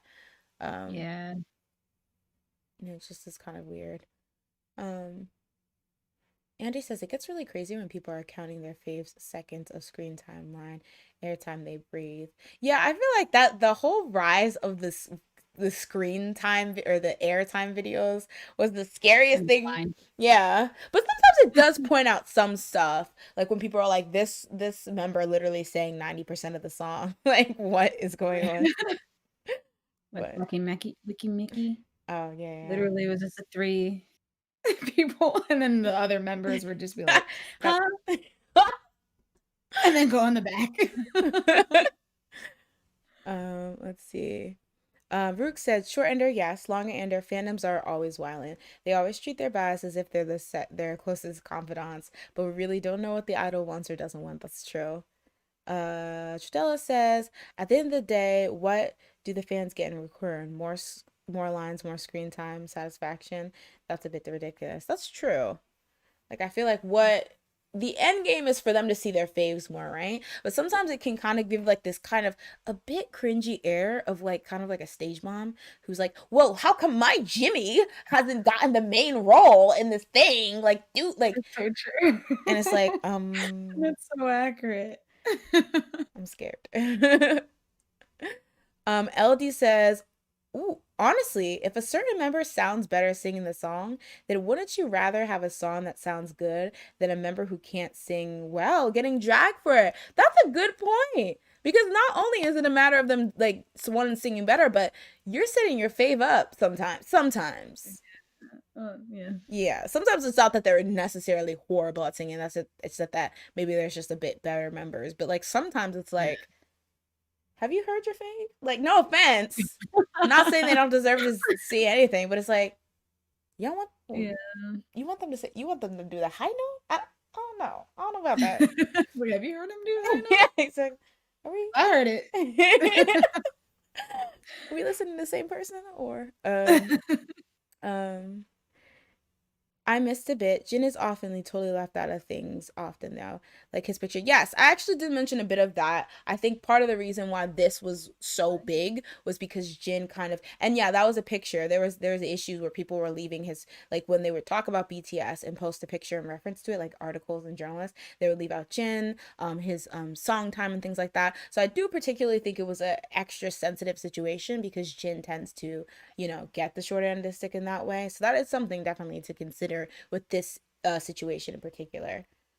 Um, I didn't know that. That sucks. yeah, it's like, yeah, I definitely think that, and that I think his fans also have been frustrated because often I don't know if they're akgays or if they're solo stands or whatever, but often sometimes from what I remember, sometimes when Jin fans would speak out about how it wasn't fair, his screen time or line time, they'd be told, just be quiet. Like if this is like how the song was made, BTS has extensive, involvement in their music. So if it's like this, then that's how it's supposed to be. Don't complain and things like that. And Mhm. sometimes that can be a bit frustrating because it's like, okay, your fave just got like 12 solo albums. Like, how are you gonna say that to me? Like, but Yeah. um oh, Hakesh Show says Super Junior Shindan talked about this too, where he asked for less parts. It might be tough to judge whether an idol is being overlooked or making their own choices. I think it's easier now though. That's true. Which actually is a great segue to my next question. So in this case, I don't want to say that the studio was being harassed or anything, but obviously they're being heavily questioned if Jin felt the need to come out and say something. So should I also wanted to pose another question. Should you think idols should should speaking idols speaking out when they say issues like this become the norm? So in this case, it was just that he probably saw that the company that made or the program was getting some heat for how they edited it. But in situations like maybe another idol or another artist or somebody on Twitter is getting attacked and by their fandom and their fandom is doing it on behalf of them due to maybe some type of misunderstanding or something like that, do you think it should be normalized that idols speak up about that to try to quell or manage some of the hate or criticism if they feel like it's truly undeserved? Like for example, I remember this is such an old example. I'm so old. Back when Wale and Ratman were besties, or sorry, not Ratman, RM were besties. Wale would just get dragged like incessantly. I don't remember what it's for, but he would just sometimes get dragged with RM fans or BTS fans thinking maybe he was using them or he was disingenuous or if he did something they didn't like. And I remember Wale. Now Wale kind of has like a lot of people say that he has a reputation for being sensitive, but he's allowed to feel attacked if he feels attacked. But Wale would speak out about it. And so do you think in that case it would have been reasonable or it would have been expected for RM to say something? That's just an example I'm using. Nobody think I'm targeting Mhm. him. That's just the first example I thought. So do you think that guys that should be more normalized or you think there's like no chance because like there's no way their companies would let them do that? I think for something like that, I would think like he should be able to say something about it. Like it's like an individual person. Mhm. So it's like this person's obviously getting a lot of hate and you're a friend if you're supposedly friends with them, you'd probably want to say something at least. So that type of situation, I feel like it would like be better for him to say something. Mhm. But like if it's like a company, I don't know, like a show, I don't know what I don't know. I also think it depends on how much hate is happening. Mhm. So, like, and how big the person is. So, like, if you're like a small person and like your small little fandom is like getting angry. I don't think like a variety show is gonna get upset about it. They're probably like, "Who? Someone yelling at me? Who the heck is that?" Who that is? Anyway, so I don't know. It depends on the size of the fandom, how big the like the of a celebrity the person is, Hmm. all of that. No, I definitely agree. I think there's definitely like a nuisance to it because I feel like if not to be like celebrities shouldn't, address the pleasant, but I feel like if it becomes too much, then everyone's always going to expect a comment on every little thing that happens. And if there is no comment, they're just going to assume whatever, the celebrity condones of it, which is not always the case. But it was nice to Mhm. see, Jin be like, okay, everyone calm down. Here's their tea, which is good. Um, Jumping into the comments, um, LD says, yes, I think it should definitely be normalized for idols to speak out if their fans are acting crazy. Um, Jin has a good voice, but isn't he supposed to be the visual? I think maybe initially he was, but there's a lot of handsome men in that group. So I feel like at this point it's shared between him, V, and Jungkook. In your eyes. How dare! Wait, who? Who then? I don't know. I feel like a lot of since Jimin has so many Oh, fans, there people would probably be like him. But I think V, like Taehyung, is definitely the visual. Like so attractive. Like, when he had that, what was it like the suit, like the vest, mm-hmm. Oh, for like I think Dynamite. Dynamite, yeah. He Good really, looking. he really can Like, get away with anything. Like he can rock he anything. literally should. The video should have just been him in the suit, just Oh, dancing the whole goodbye. thing. The Nobody cares about Jasmine everyone cut. else. The Schneider cut is just him in the Schneider Honestly. knows what we want. Um oh wait, Andre said he is the visual. People are more focused on V, Jimin, and Jungkook nowadays. I think they're the most popular, but I don't know, because obviously Jimin is a handsome young man, but like I feel like in terms of like if we're talking like Jimin is very unique in his look and not in Mhm. a bad way, but I think if you're talking about like a standard visual, I would give it to V, Jungkook, and Jin, but that's just my opinion. Yeah. Um, Andre says more idols really need to speak out when their fans do something trashy. We'd have a lot less fan wars and stuff. A lot of people though will argue that it's not their fault if their fans act wild, therefore they shouldn't be expected to address it, which I know has always been like a debate. But I mean, it seems like most people agree though. I mean, it would definitely, I think, because I think the fans would listen, not everyone, because I know a lot of people, have been like, "Shut up! I'm doing this for you," like But I think it would help. It would help definitely. Yeah, Um, definitely. Prim says, "I remember Jin being in the back when I first started listening to BTS. I think it was during Fire Promotion. I think it was like a thing where like him and RM are usually kept in the wings because they're not as strong dancers, and then they usually, Yeah. which is actually genius if you think about it, because it makes like Yeah. everyone And I feel also like think they're the tallest, aren't they? Yeah. Oh, yeah. I think so. Yeah, that's true.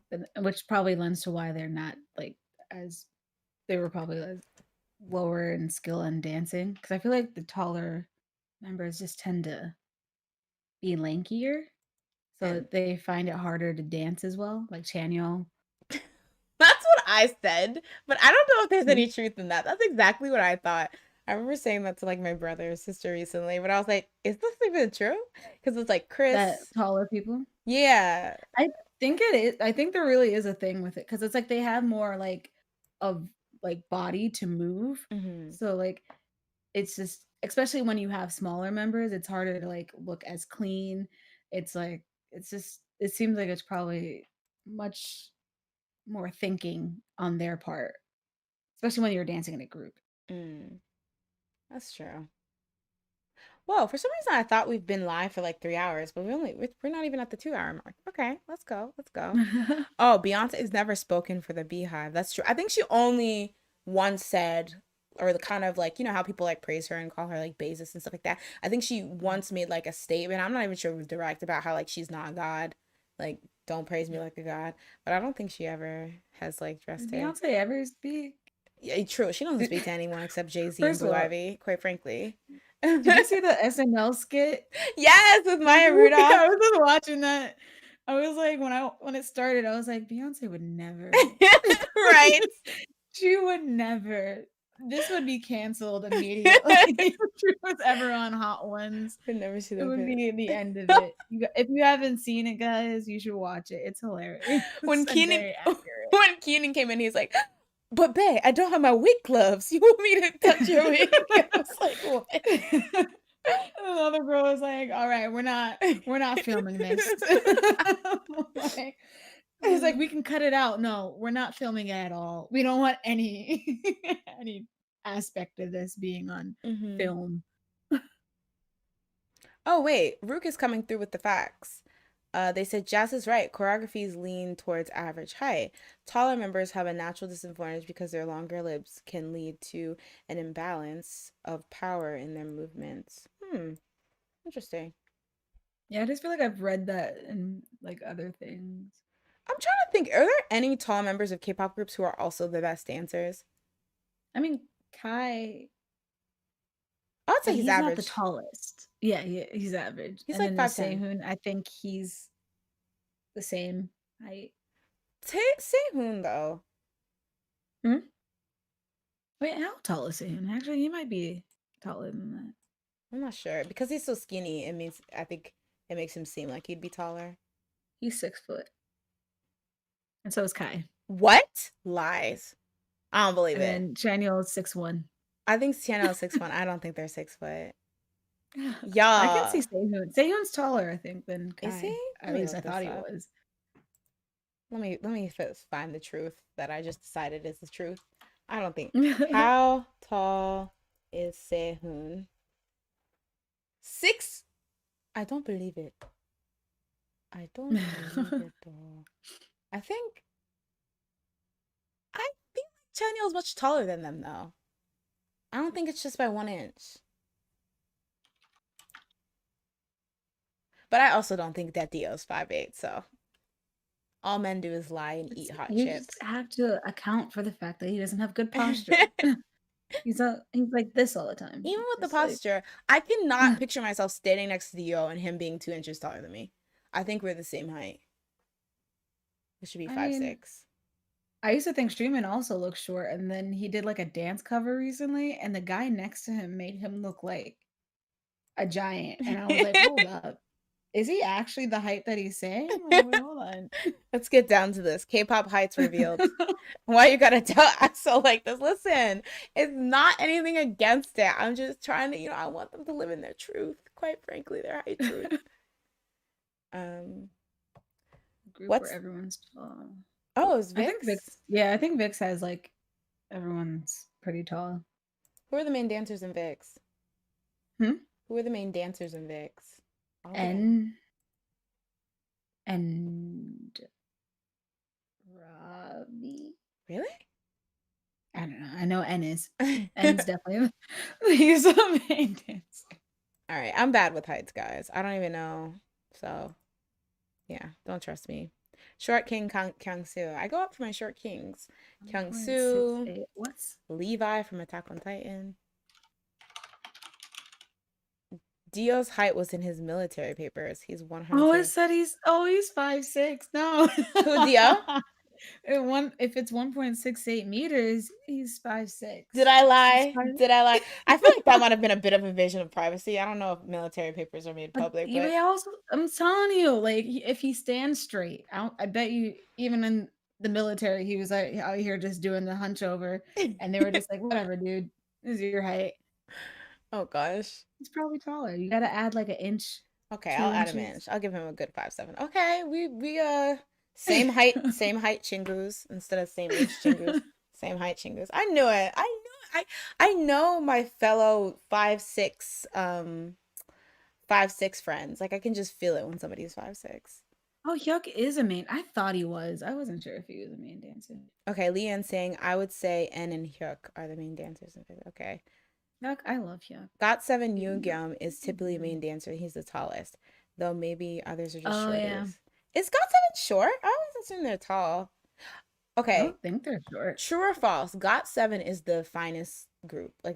Now this is kind of Not Vanessa. Finest. Like, best looking. You know who took me by surprise? Yukyung is You know. like, exactly. Ever since he Yeah, joined I think as soon as AMG. he left,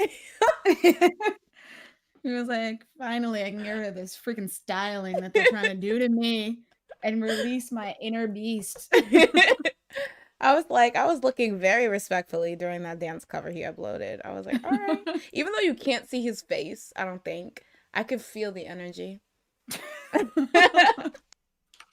But I know it's a fellow 5'6" when I see them. We're just kind of, it's telepathy. All right. Rowan used to purposely say his height was shorter than it is. I've heard that. I heard taller members say they're shorter. So shorter members who say they're taller, it will come off as more reasonable. And then they put the shoe lifts or whatever. Yeah. So they can keep up appearances. Oh, LD says GOT7 and Monsta X are the finest K-pop groups. There's some cuties in GOT or Monsta X. I haven't really looked at them very long though.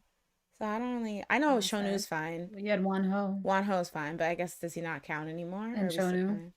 Shonu and Wonho, I know those two are really fine. I think there's a certain guy named Minhyuk or Monsta. JB alone could take on all of K-pop. Minhyuk is also good looking in Monsta X. And I like Kihyun. Oh, okay. Yeah. Minhyuk. I'm trying to think it's yes. But I think GOT7 because it's just like there's no visual hole. Yeah. Well, no, I don't want to say that. No, I'm not going to say that. There's no one that I don't think is attractive. No, that's really mean. Does that mean you think there's a visual hole? No. I don't like to use that word because the beauty is the eye of the beholder. And I feel like sometimes the visual hole is used to essentially cyberbully a lot of members or whatever. But I just think all of them are very handsome. That was a good diversion. No, I'm running for president. She's saying one of them is ugly. No, they're all cute. Well, some of them are too young for me, so. Too young for you? Yeah. Well, I guess Yugyeom's the same age as Jungkook. And he's the youngest. All right, we're turning off the stream. What's funny is that Yugyeom and Jungkook have the same energy. They do. Sometimes they look alike. Yeah. Yeah, like they have like the same nose or something. Yeah, like if they both have black hair, they're indistinguishable. Oh, Prim said EXO has the highest hottest ratio. I was gonna say, yeah. Honestly, if I had to pick, I would probably pick EXO. I think they're just all good looking. They're really, it has my fave in it, so I can't not pick them. But they're so good looking. There's Kai. That's true. Soojin. Yeah, Soojin is very cute. You had Luhan. Oh gosh, I miss Luhan. I was watching. Oh, let me not cry. He was so handsome. He wasn't actually my type, but he was so pretty to look at. Like he was very handsome. Chris, don't say anything. Just be quiet, Chris. Be quiet, all right. Jasmine, don't even say anything. He's just not my type. Okay. I'll take it.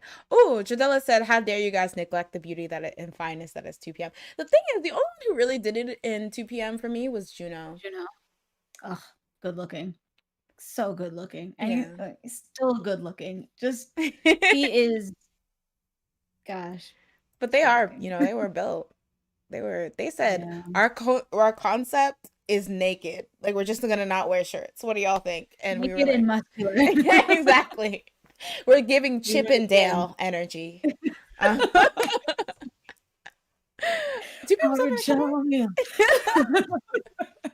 was like, all right, I see the vision. There's a 2 p.m. coming. I didn't know they were coming back. Hakusho says EXO wrecks the visual curve. Otherwise, I'd definitely say GOT7 for third gen groups. I think they're both very equally fun. They have a very unique looks in EXO too, which is always good. But yeah, I love Juno. All right, let's get to the last topic of the day before we wrap up. So, last topic of the day, we're referencing a story that's actually coming out of Twitch. That segue would have worked better if we were actually on Twitch. But essentially, recently, Jay from Day 6 had announced that he would stop streaming on all, like, he would stop streaming. So, last year, Jay from Day 6, he, not me, from Day 6, he took up streaming on the platform Twitch, and honestly, it was like he was a regular everyday streamer. Like he would be in Among Us lobbies, he would play Rust with like, all the like big streamers. So it really felt like he was just a streamer. Um but earlier last week, he came under fire for a Twitch stream where he was playing the game Rust, which I guess you would describe as like a RPG game. Like you can play as like characters and kind of just like role play. And so during the stream, he could be heard saying, in reference to one of his friends he was playing with, "This guy, that's my sugar daddy." And then he used his avatar to mimic a sexual act with the character he was playing in game. So, what is the best way to say this without getting demonetized or whatever? Uh, y'all know what I'm talking about. Look it up. Look it up, y'all. um, so there are some fans that were objected to this, and they said it was like gross, it was misogynistic. And then so on a follow-up live stream, he essentially addressed the issue, saying that he felt that it was just like a cultural difference between like English and Korean audiences, because I guess it was the Korean audiences that were most critical. I He can said, imagine. yeah, he said, honestly, for me, it is just something I did with my friend. I didn't really think that about the backlash. Because it's a big cultural difference. And he apparently, according to this NME article, he asked those who are offended by his remarks to refrain from watching his broadcast. Um, and then he also mentioned that whenever he speaks English, or here's the quote. It says, "Whenever I speak English, the direct Korean translations have been made problematic numerous times. If you choose to mistranslate what I say and purposely create problems from it, you might want to stop watching my streams for your own happiness." So that was essentially the reference to that mark about him saying if people don't enjoy it, they probably shouldn't watch. However, he later issued an apology on Twitter, writing in Korean, "I sincerely apologize to the people whom I've hurt with my action. I'll reach even I'll work even harder to show you better for myself." So, after that apology, a couple days later, he released an additional statement in both English and Korean on Twitter, where he apologized in addition to announcing that he would be or not taking a break. He was going to stop streaming altogether. So let me bring that up real quick.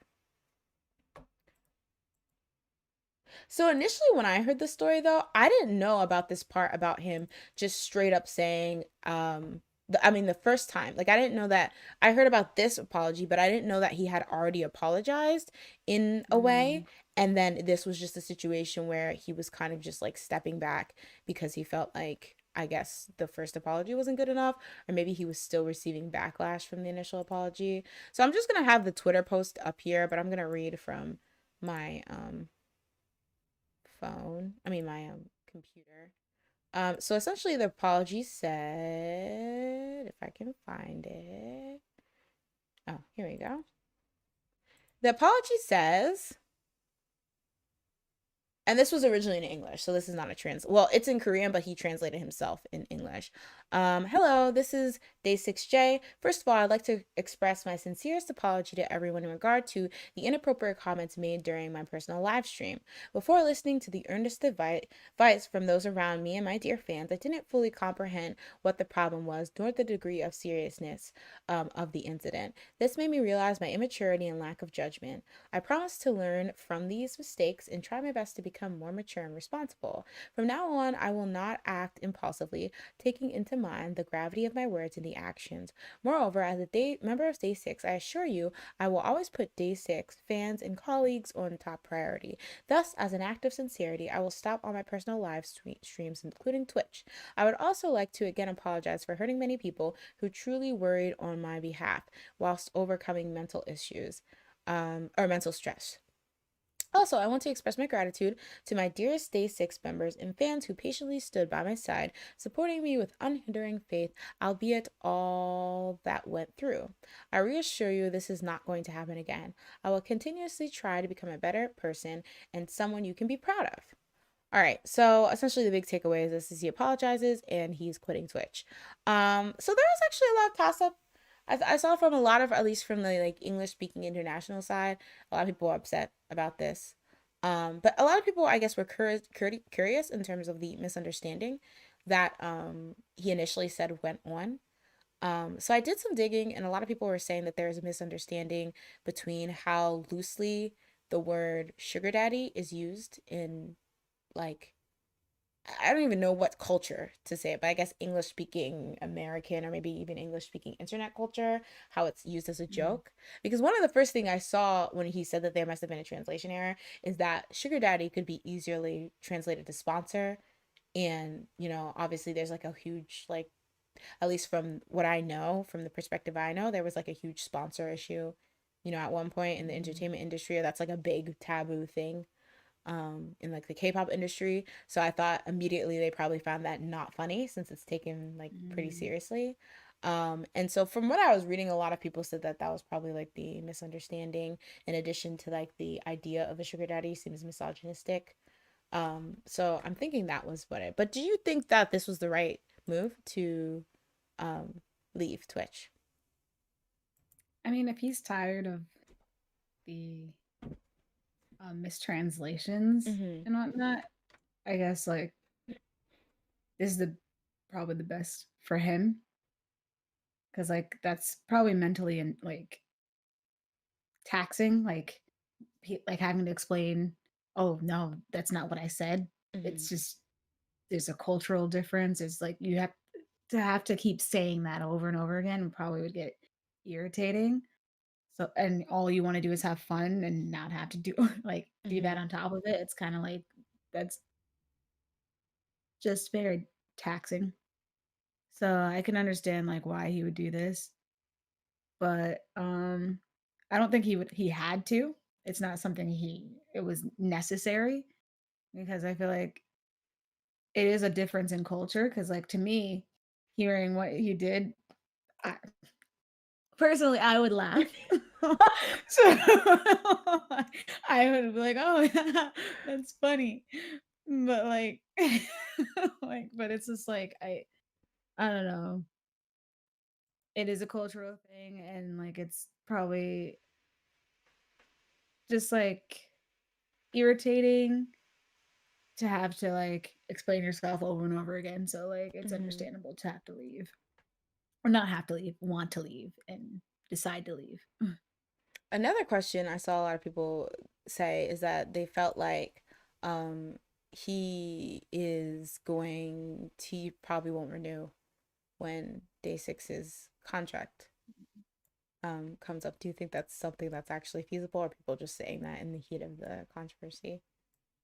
I mean, I'm not sure because I feel like there's another thing of like how we were talking about like fans talking for their Mm-hmm. faves because it's like you don't know. True. You could possibly just like really like doing music and like with his bandmates and he might want to stay. Mm-hmm. Um but he could leave. I don't really know. Like maybe he'll leave and like still just do like how everyone's doing nowadays like you don't renew but you would do a comeback with the people but Mm-hmm. just you have your own thing. So maybe they'll do that. But I can see like why he would want to leave because like it seems like it's very like it's just annoying to have to just as I said explain yourself. This is and it would be like if he liked Twitch and streaming so like a lot, like more than like doing music, then like I can also understand why he would want to leave. But I Mm. don't know if that's what he really wants to do. Or maybe it was just a side thing that just like was like a release for him. So yeah. Yeah. No, I agree. I feel like the idea is that what JYP is like suppressing him and like the idol life is suppressing him and he'd probably be happier as a Twitch star, but I don't know that for sure. I feel like he Mhm. really, really assimilated and went in well. And I think that's probably one of the Yeah. reasons why this issue happened, because he was probably so comfortable. That Yeah. whole I'm an idol and there's certain things that me being an idol from a big three company I can't say, that probably like it probably just slipped his mind, even as much as he's saying like, oh, it's a cultural difference or whatever. I think it was also that he was like, I'm having fun right now with my friends, and Mm. that's something I would naturally say, and oops, Yeah. maybe not everyone likes that. So but I guess for, Yeah. if he, I think it's a less, you're right in that, like, it's a definitely a not as much as a headache, or it's easier for him to just not, so he doesn't have to worry about monitoring himself, and then he also doesn't have to worry about like every little thing becoming um like a scandal or a Big. Yeah. mistranslation. And like this doesn't even mean that he can't game anymore. So like That's true. it's just not streaming it live all the time, I Hmm. guess. I remember some people were mad at him, not him, but he's friends with the that streamer Oh, that the they're gonna, Daphne girl. yeah, and she dragged That's what I was Blackpink. thinking. Yeah. Prim says it seems like he's been having a hard time in his career based on some of the mindset podcasts from Dive. Oh, what are some of the things he's been saying? I haven't caught any of those. Andy says, I don't care why people hold celebrities who are also human to such high standards. Like, I'm sure some of those attacking him mess around with their friends in a similar way. Oops. Just a second. Hold on.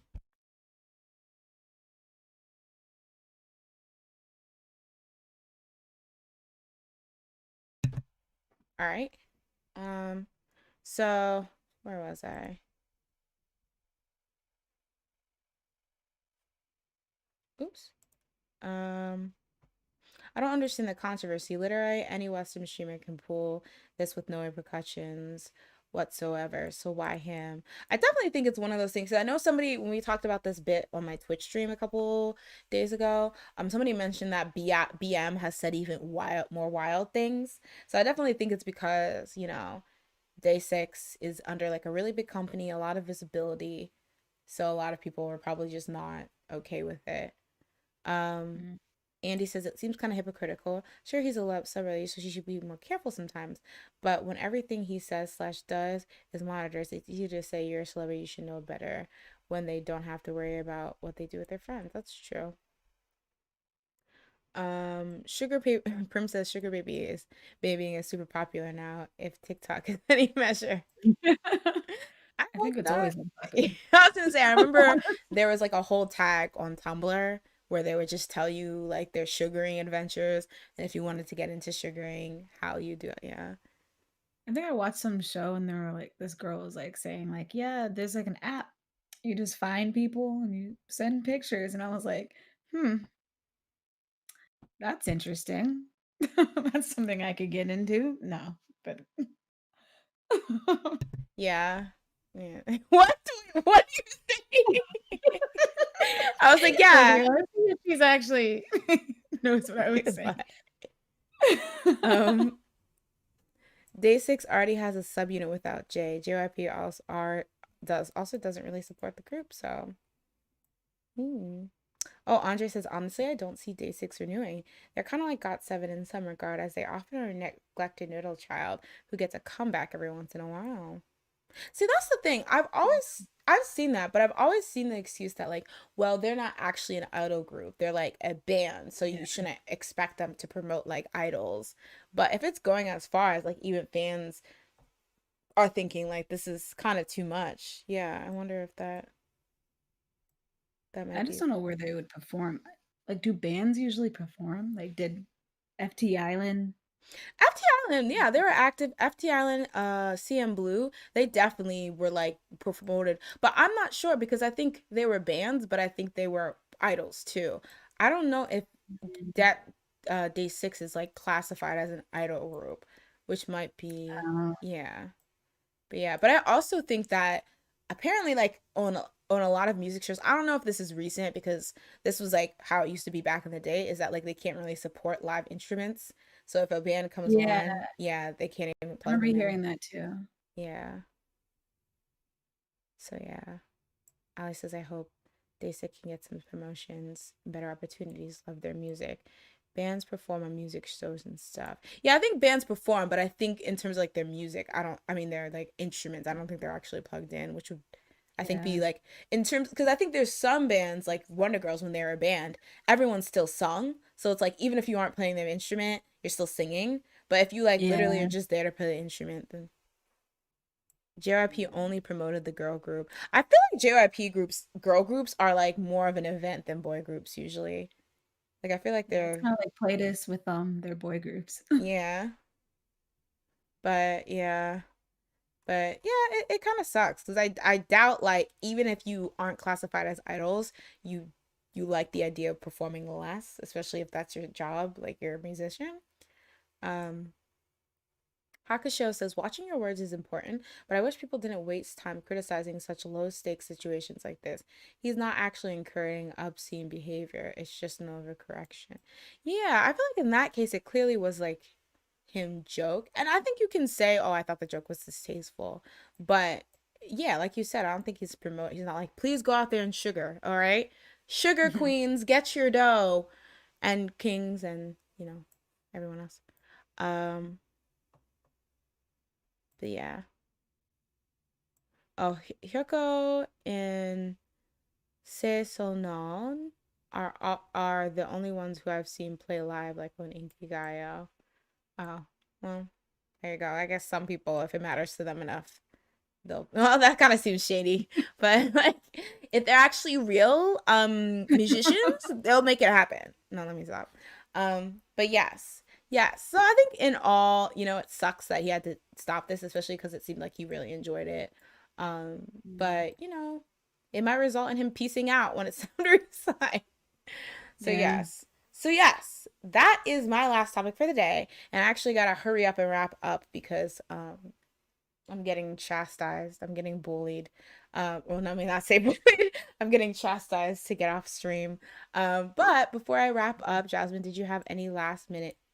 Did you have any words? Almost forgot. I almost forgot. Any last words? No, I already had my few minutes. Oh wait, Wendy.